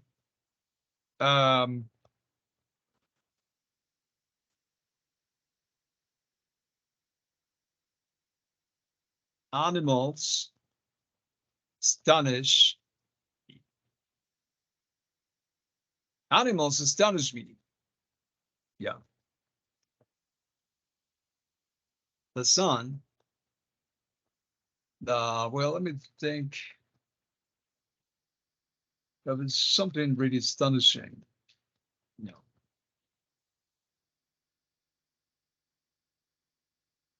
God. Astonishes me a lot more.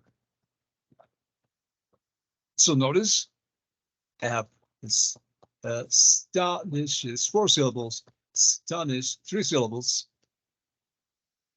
fix 1 syllable, fixes 2 syllables, finish is 2 syllables, and finishes is 3 syllables because of the third person singular according to that pattern. Well, the teacher teaches chemistry, teaches, so I add an extra syllable. At present, I watch television. The athlete stretch after running. The waiter flexes his muscles, that is an extra syllable. Okay, the cook mixes the cookie dough, extra syllable. The plumber fixes the sink is an extra syllable because of the third person singular. Now, what about the negative form? of present simple.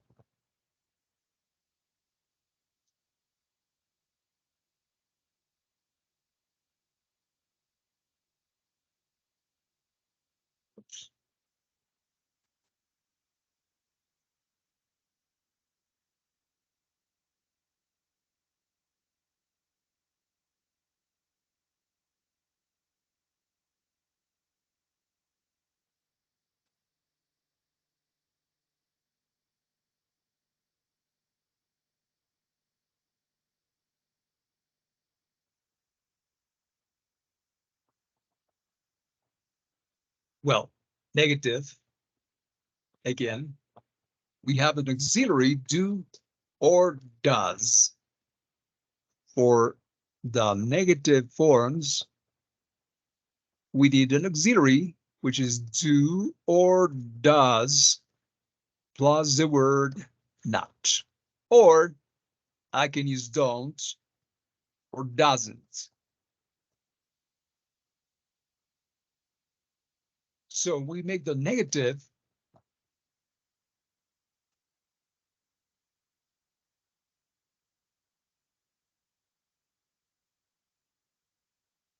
with an auxiliary. So these are the auxiliaries. Yeah.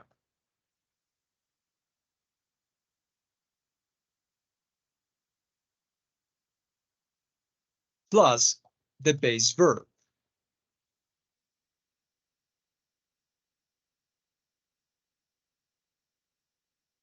Plus the base verb. This is the base verb. This one is the base verb, base verbs. Okay, all of these are the base verbs.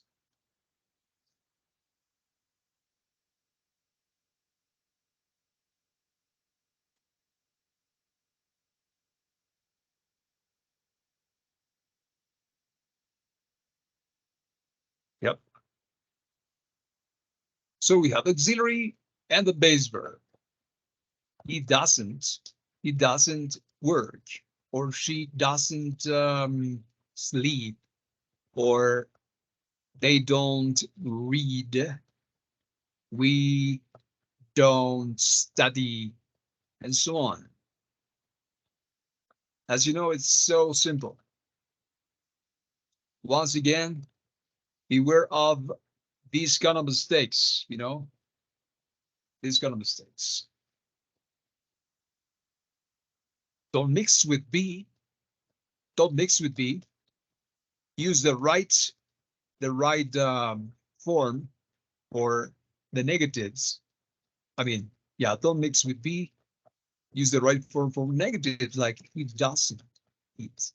It's not he isn't eat, it's he doesn't eat. Okay, other mistake that can be possible is when a student say he not eat seafood, which is incorrect. We need doesn't, and the base verb. Doesn't and the base verb. Yeah. He doesn't enjoy, he doesn't play, he doesn't believe, he doesn't work, he doesn't do, he doesn't read, he doesn't study, blah, blah, blah, blah, blah. Well, for the negative, we have don't, I mean, do not or don't, all subject forms except for the third person singular that adds the s, yeah, and we have the third person singular with does not, or doesn't. Mm-hmm. Okay, so we don't add the s to the base form. I mean, this is incorrect as well. If somebody say he don't eat seafood, it's wrong, wrong. Or if somebody says he doesn't eat seafood, it's wrong as well. So all these forms are incorrect. He not eat, he don't eat, he doesn't eat, wrong. He doesn't eat seafood. Yeah. And Besides, with verb is as well incorrect. So bear this in mind. Don't make those mistakes. There's only one correct thing according to, the correct academic English is he doesn't eat seafood. Okay, he doesn't work today. He doesn't work Mondays. That's better because today is wrong. Yeah.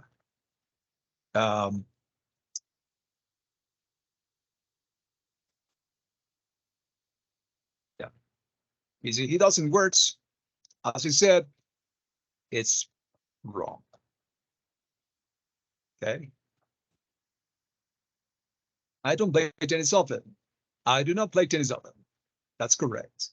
My mother doesn't enjoy rap music. My mother does not enjoy rap music. We don't sleep late on weekdays. We do not sleep late on weekdays. The teacher does not read comic books. The teacher does not read comic books. Or my professor doesn't believe my excuse, or he does not believe my excuse. Yeah. Well, let's check out the yes, no questions. Yes, no questions with B.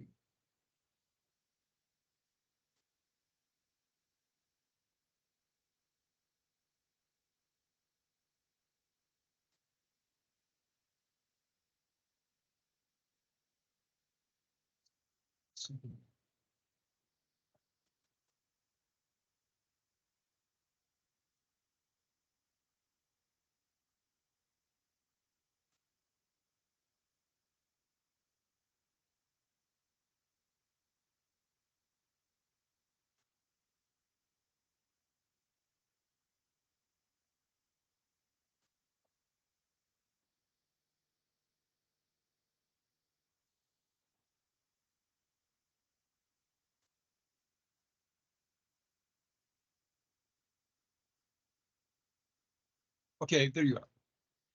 So for the yes, no questions, we use the auxiliaries do and does.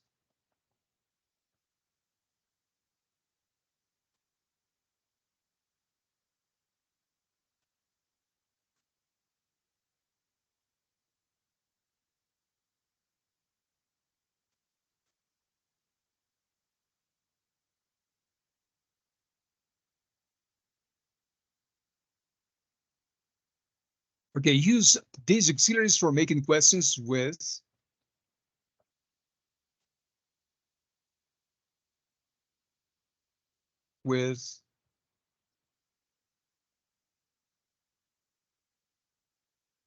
regular and irregular verbs. So use these auxiliaries for making questions with regular and irregular verbs. Okay? Do you work?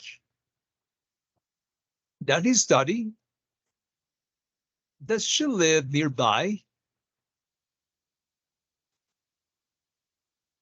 Do we have friends out there? Do they eat meat or things like that? Yeah, of course, you can answer yes or no. Yes, I do. No, I don't. Yes, I do. No, I don't.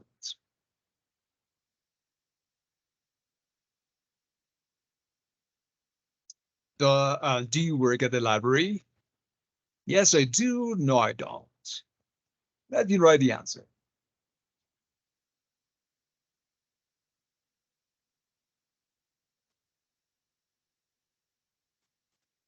Yes, I do. No, I don't. That she thinks is good. Yes, she does. Or no, she doesn't. Yes, she does. Does. Yes, she does. No, she doesn't. Sorry about my typing. Yeah. Okay, we're gonna come here. Yeah. Does she live in China? Does she live in China? Or does he live in China? Does he live in China? Yes, he does. No, he doesn't. Does he live in China? Yes, he does. No, he doesn't. Do you eat meat? Yes, I do. No, I don't. Do you have children? Yes, they do. No, they don't. No, they don't have children. They don't. So as you can see, we have these auxiliaries in the answers as well. Do, does, or don't, doesn't. Yeah. We have these auxiliaries. Okay. They're necessary here. We use these auxiliaries. W questions with the present simple. Yeah, same thing with the verb be. We also have W questions with the present simple, with regular and irregular verbs.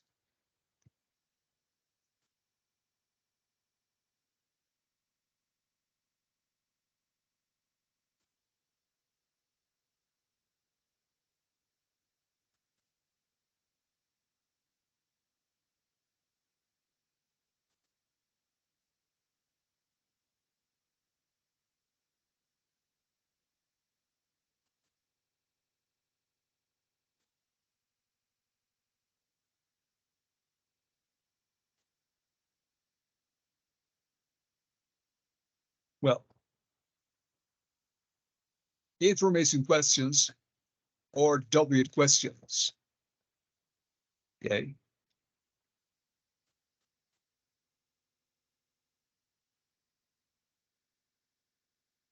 Regular and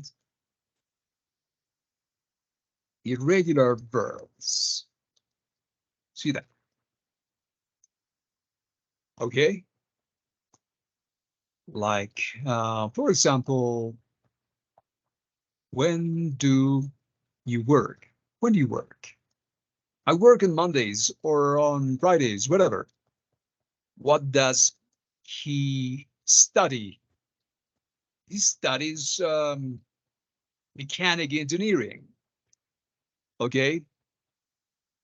Why does she, let me think of another verb. Why does she go to the club, for example? Or where do we where do we have now? Where do you go now? Sorry, where do you go now? How do you study, or how do you write an email? Things like that. Well, it's basically the same structure with, I mean, for yes and no questions. The only thing is that we add the question word first. Okay, that's first, the question word. So now that depends on what we want to know. We want to know about people, time, thing, place, reason, or manner. You vary the question word. I mean, use the different question word. And do not forget about the intonation. Yes, the questions have rising intonation, and information questions have falling intonation. Yep. Now, how do you read this? I mean, these sentences is, do you speak English? I mean, do you study English? What do you eat for breakfast? Does he live in London? Where does he work? Do we have pets? And so on. So you have rising, falling, intonation in questions. Well, let's practice here. When do you study English? when you study English, this question can be for the oral exam in case. How often does he eat pizza? Or how often do you eat pizza? Or does your brother or mother eat pizza? Where does your mother or father live? Live. Remember the pronunciation of live. Live. Don't say live. It's live. Why do you think that? Who do they like? Huh? They like their favorite actor. What does the girl have in her bag? She has her phone in there. She's hiding it. How much does your brother, I mean, how much does your dog eat? Oh, he eats a lot, like a horse. Well, again, we have the question word, and don't forget about the auxiliary. That depends either as, well, third person singular or the other kinds of person. No. We have question word plus the auxiliary. Yep.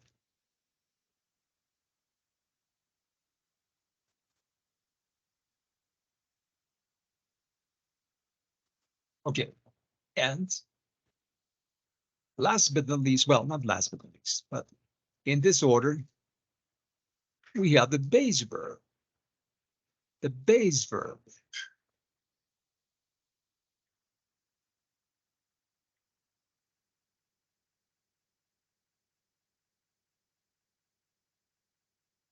That is the base verb. Okay. See the elements. Okay, I think that's about it. And well, I think that now it's time to practice. Time to practice, you know. I think I'm gonna have you do my favorite type of exercise. My favorite type of exercise. But I'm gonna leave the practice for tomorrow, but let me check. I think I have my slide here. Okay. So we have the kinds of questions. This is like a summary. Did we study about the usage of the present simple? Oops, I think I forgot about that. Yeah, I forgot. This is about how to use the present simple tense. Wait.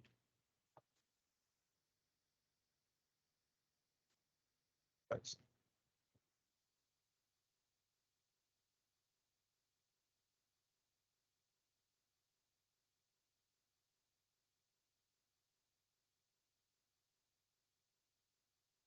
Okay, this is a bit shorter. This is about the usage of the present simple. What is the context? What contexts we use the present simple tense?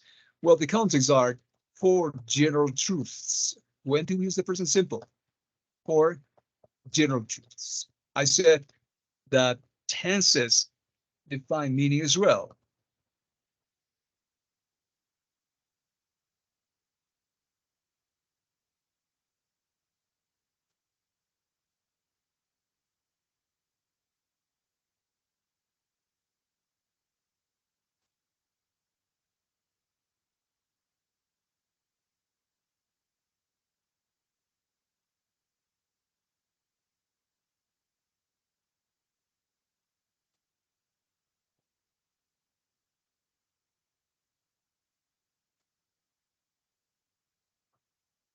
Okay, when, in what situations or contexts do we use the present simple tense?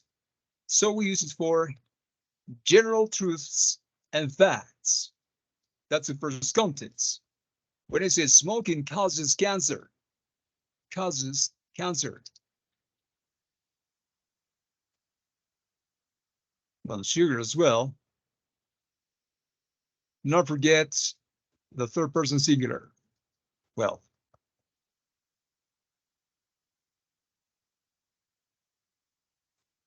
smoking causes cancer.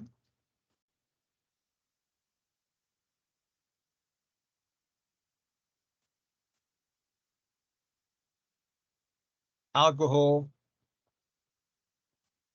and sugar cause brain damage.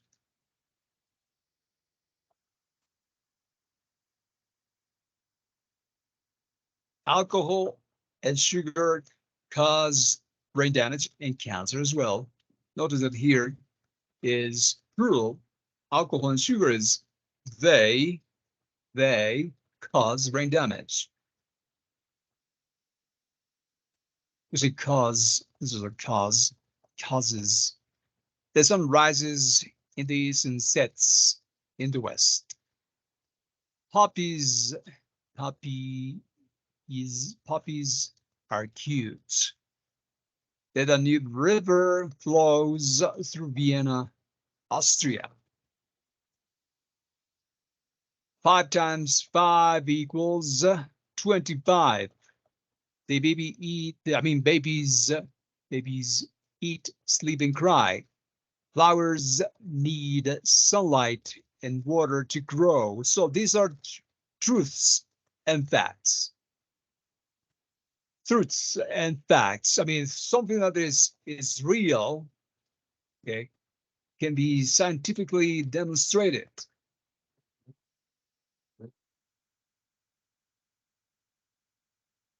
So no society. No. For mostly permanent situations as well, this is other context for the present simple tense. Permanent situations. For example, we live in California. That is permanent. My father works at elementary school, so this is permanent situation. I played tennis and basketball, permanent situation, all the time. Accountants prepare tax returns, that is permanent situation. Seamstresses sew, hem, and repair clothing, that is permanent situation. Race car drivers drive fast, that is permanent situation. Where do you work? Permanent situation. I don't ride a bus. I take the metro to work. That is a permanent situation. What else is the present simple for? To describe frequency of actions, or, to talk about routine, habits, repetitive activities, repetitive activities.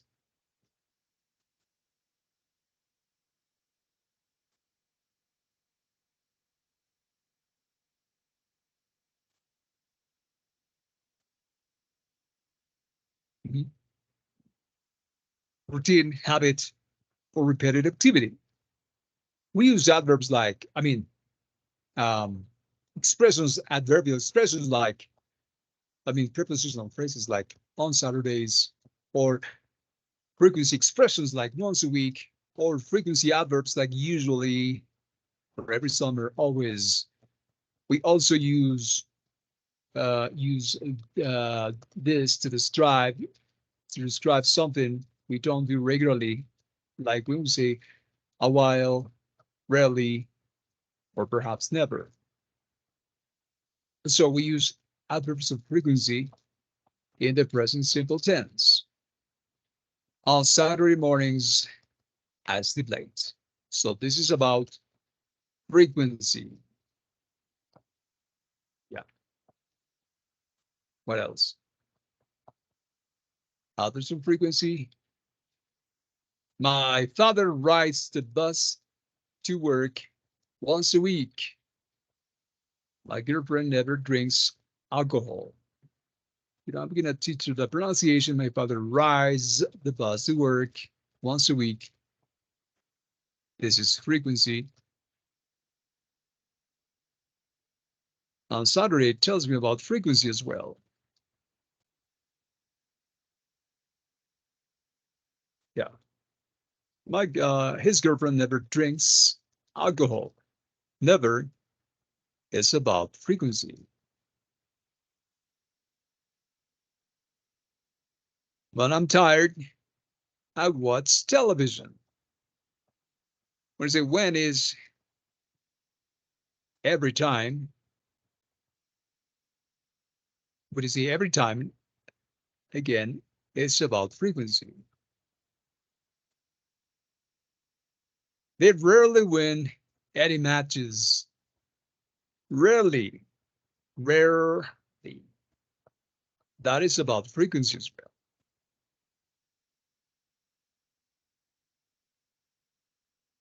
I always scold my mother on her birthday. Always. So this is about frequency.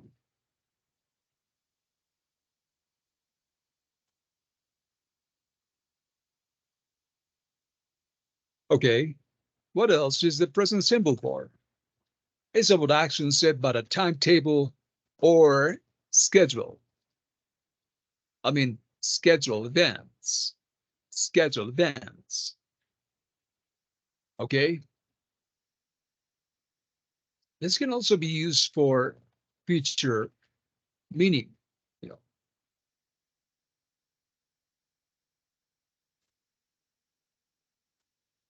with future meaning. So present simple can entail future as well. The flight to Rome departs at 5 o'clock tonight. Yeah.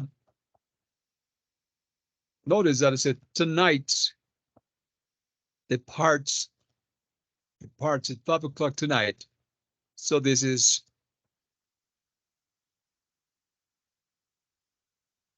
looking forward. Yeah. That is to say, future. Don't worry, the bus comes every 20 minutes. I mean, next, it will come.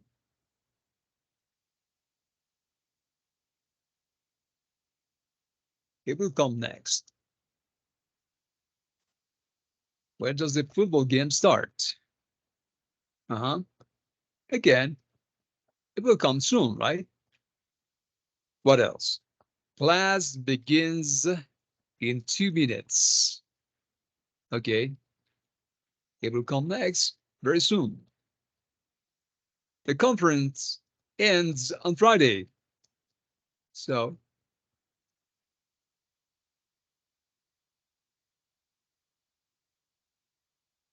on the next day or days.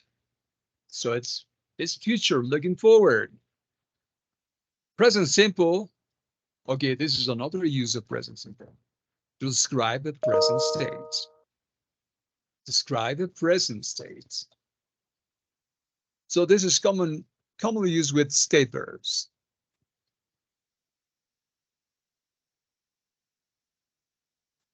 State verbs. Okay, like opinions, feelings, and emotions. Emotions. Common stative verbs include, okay, all of these are stative verbs. Stative verbs like belong, I mean, be, belong, seem, realize, think, believe, understand, like, love, hate, hear, smell, see, think, understand, want, wish. So typically, state verbs are not expressed in present, I mean, in continuous form.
Okay. These verbs, state or static verbs, are normally used in continuous form. There are some situations in which people use them in ing form, but it's extreme formal. I mean, in other words,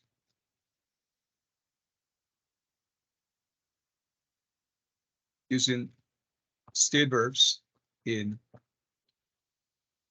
ing form, or continuous form,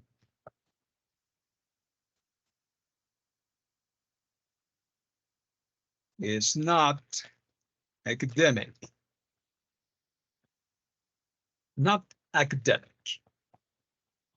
Let's say belong. This house belongs to me. If you say, let me write this down here.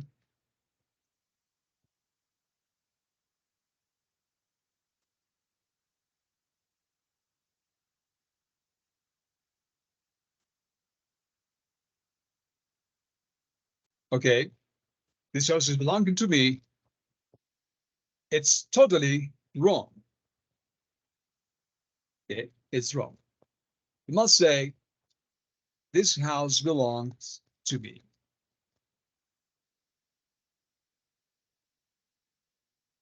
This house belongs to me.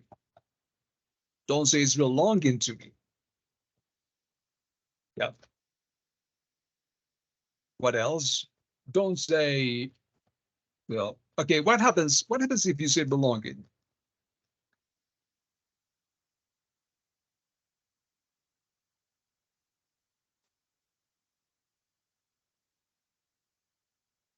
Okay, belonging, this word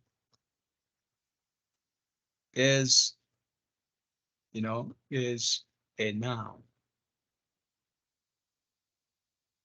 Yeah.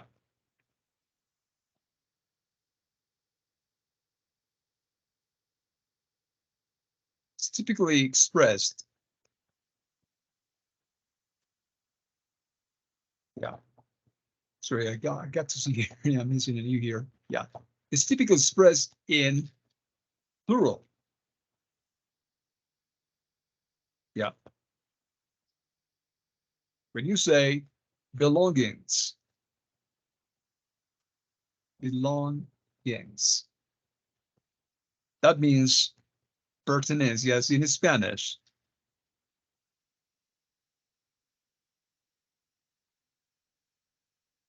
So it means pertenencias. Each of belongings is pertenencias. Now the word, let's take another example. Understand.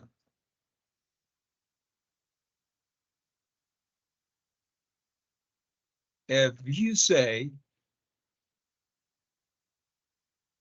understand in ing,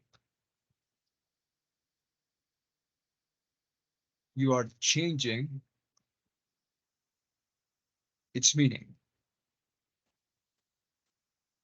because understanding is an adjective. Understanding is an adjective. It means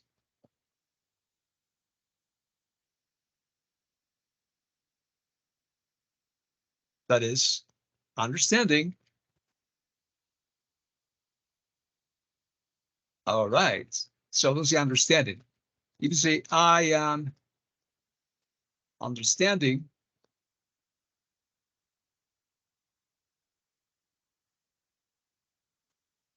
yeah, this means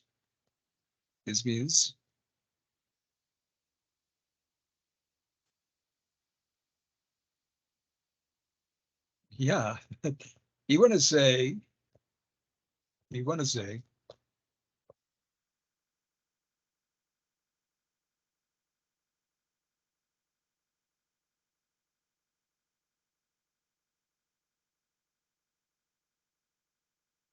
Yeah. You want to say this in English, say, I understand now. If you say, let's say this way, write this down again.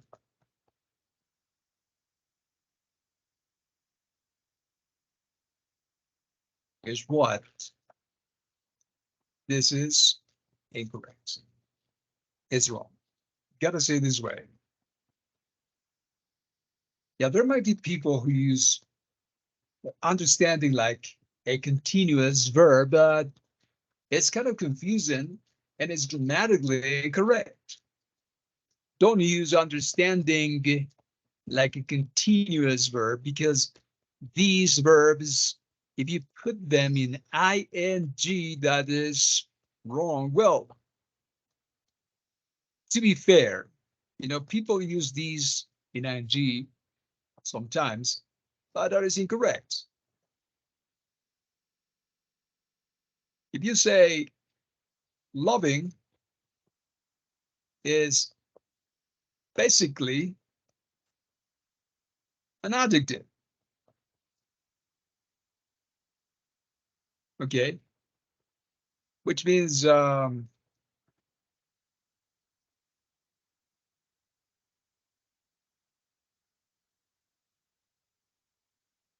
okay, that's the meaning of loving. But I don't say loving as, a verb in ing, even though there are situations, they are informal. I mean, extremely informal.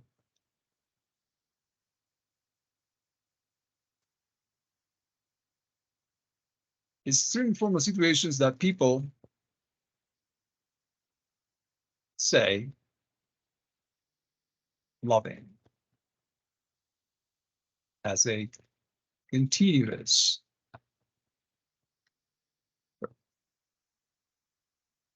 Let's take it as an example, the McDonald's slogan.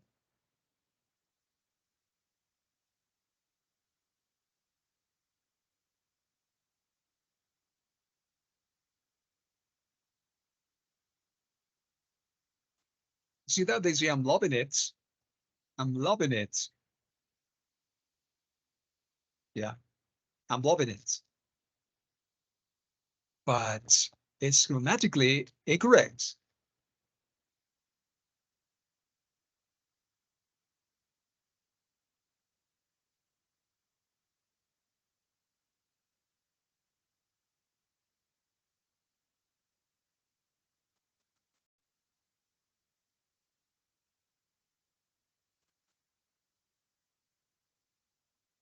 So McDonald's slogan and loving it is ungrammatical. But people speak this way in everyday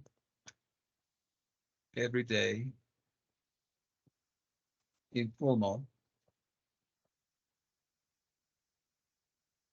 situations. People speak this way in everyday situations.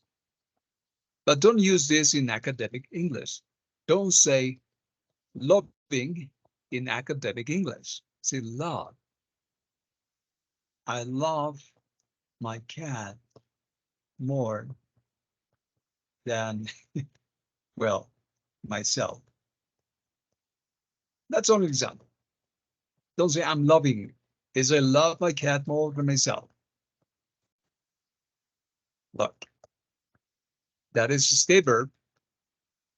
She loves her pets more than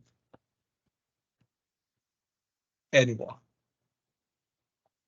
She loves, but you didn't say loving. My loving father supports me in everything I need.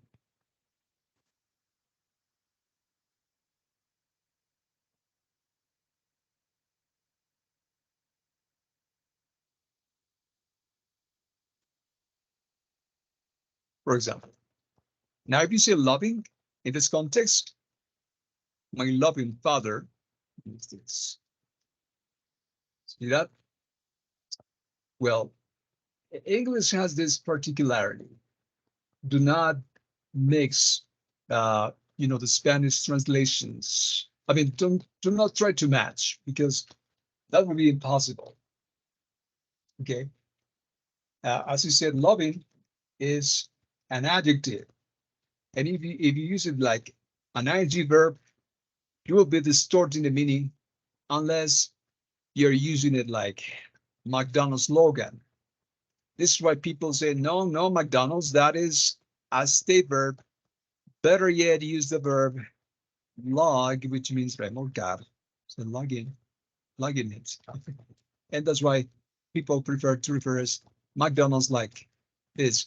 I'm logging it. See that? It is, I'm logging it because McDonald's makes people fat. I'm logging it. That makes sense because log is state verb. I mean, is an action verb. Yeah, but that is just to focus the point that loving is ungrammatical. It's not correct. See that? Well, in Spanish, people use as well ungrammatical forms, and that is somehow quote unquote normal. I want a new dress. Don't say I'm wanting that new dress. It's I want a new dress, not I'm wanting a new dress. I love hamburgers. Don't say I'm loving hamburgers. Yeah. Well, it's wrong. Do you smell popcorn? She understands this drummer. Don't say she's understanding this drummer.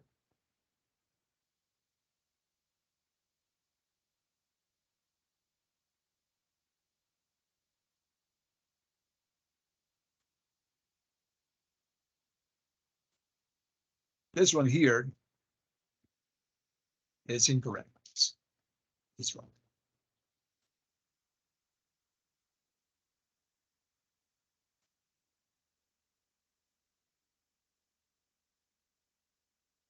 She understands this drummer.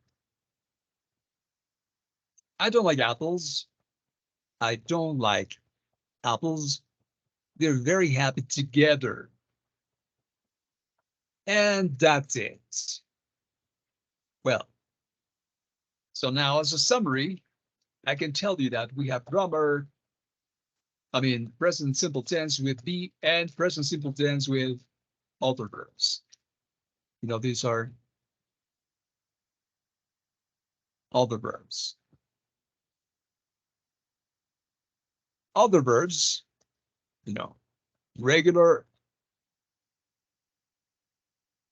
and irregular. That's why you use don't or doesn't. That's why you use do or does for negatives and questions. Yeah, for the verb be, we don't need auxiliaries. No need of auxiliaries.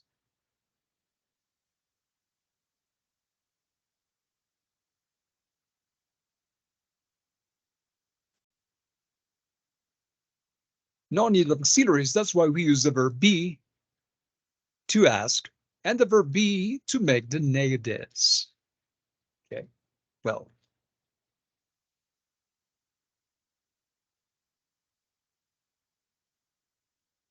Okay, as I said, present simple is to express truths. The sun rises in the east. Present simple tense. For habits, play badminton every Tuesday. Future timetables, our train leaves at 9. Future after, when, or until. This in future time clauses. I won't go out until it stops raining. What else? For permanent situations, he works in a bank. For newspaper headlines, man enters space. Yeah, we have newspaper headlines in English. Headlines. If you check that in Google, I want to show you some examples.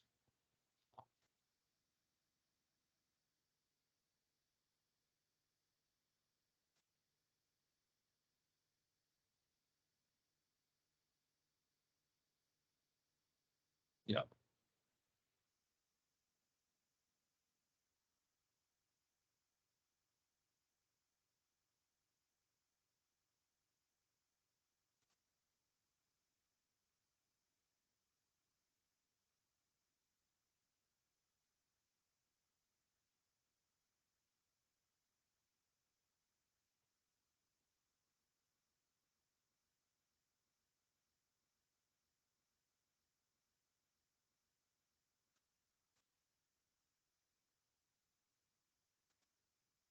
Okay.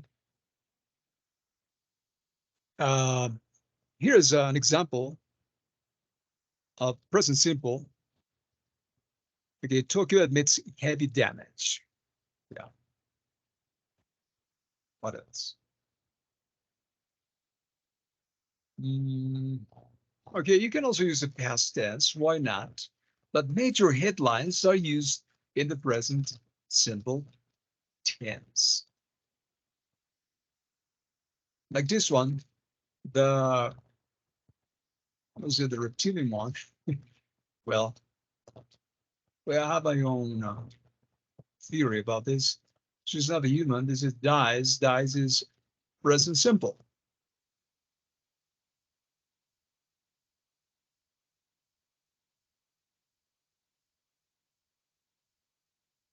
Well, that image comes small. Check if I can increase the size. It's kind of small.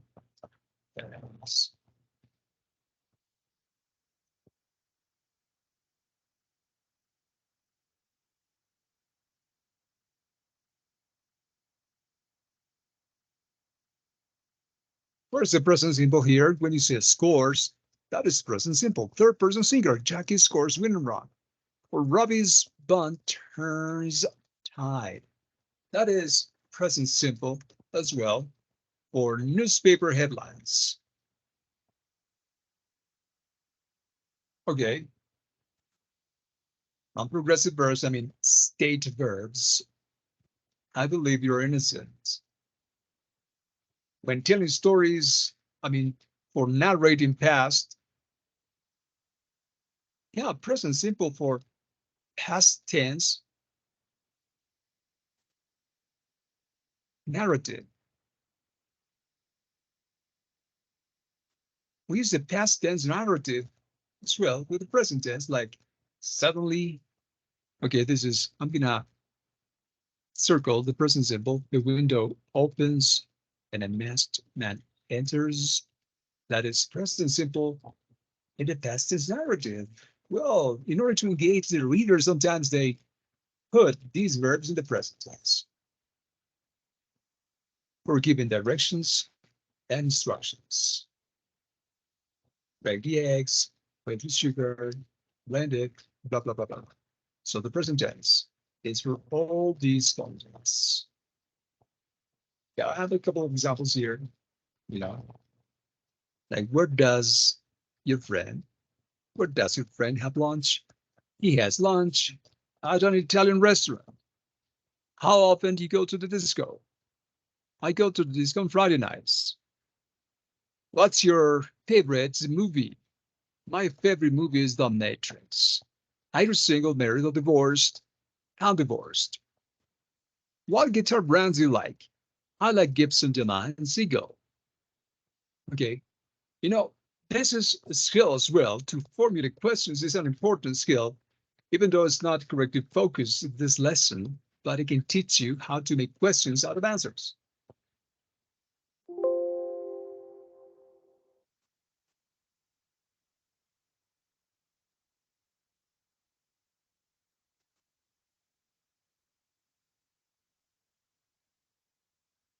Yep. Be this way.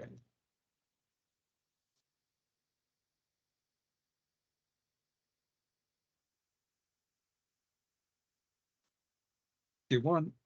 Well, first, I have a question.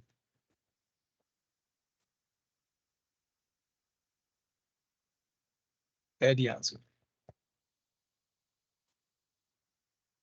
Question and answer. Question and answer.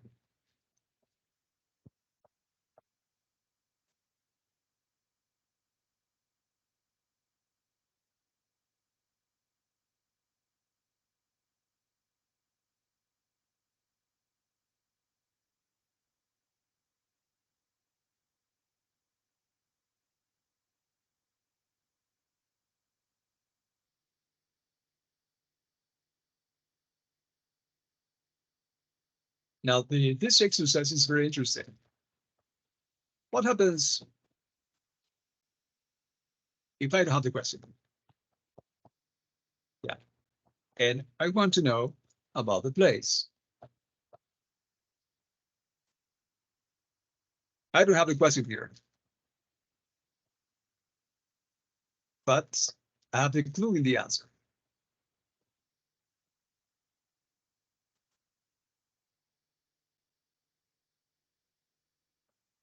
Right? Well, you have the clue in the answer.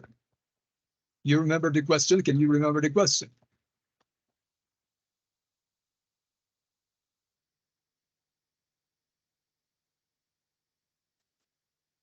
Can you remember the question?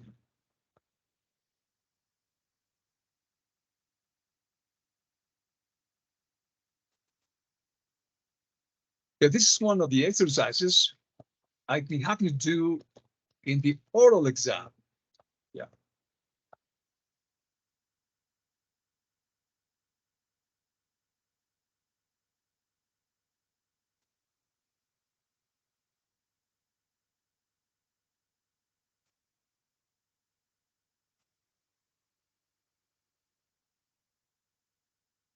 Okay, these are some of the exercises you have to do in the oral exam. You have to write the question for the texting box.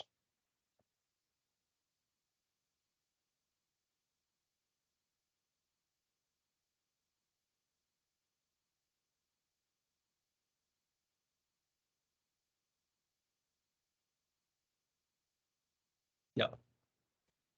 Write a question for the text in quotes. Okay.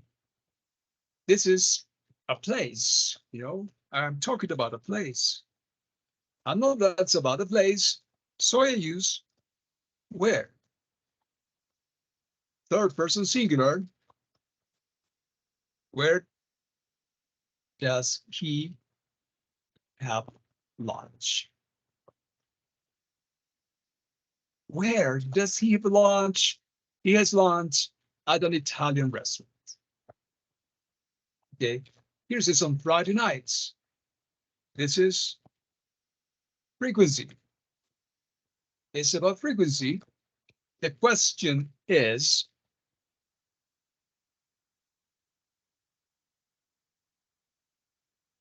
how often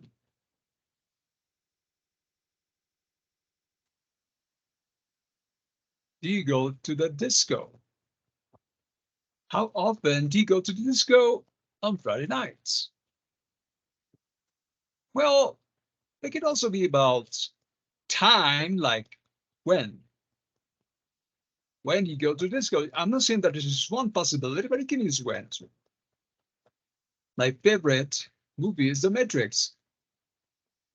So this is something in general.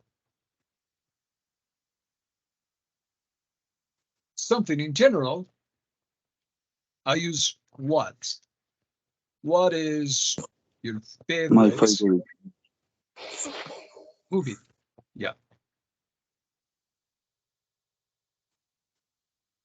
You know, the question, the person A says, what is your favorite movie? And the person B says, my favorite movie is The Matrix. Okay. This is about marital status. Okay, so if you answer with B, you ask with B. Are you single or divorced? Or married, I mean married or divorced?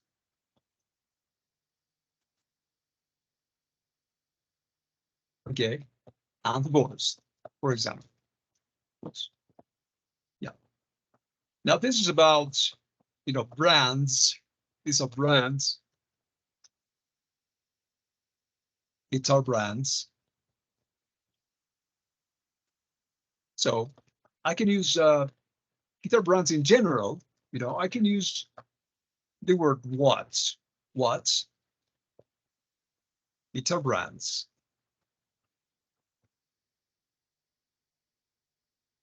Do you like or do you prefer? What guitar brands you like? I like Gibson, Yamaha, and Seagull. Okay. Tomorrow,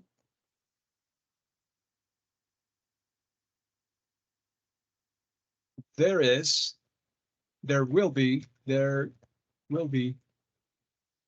class participation on this topic. Okay.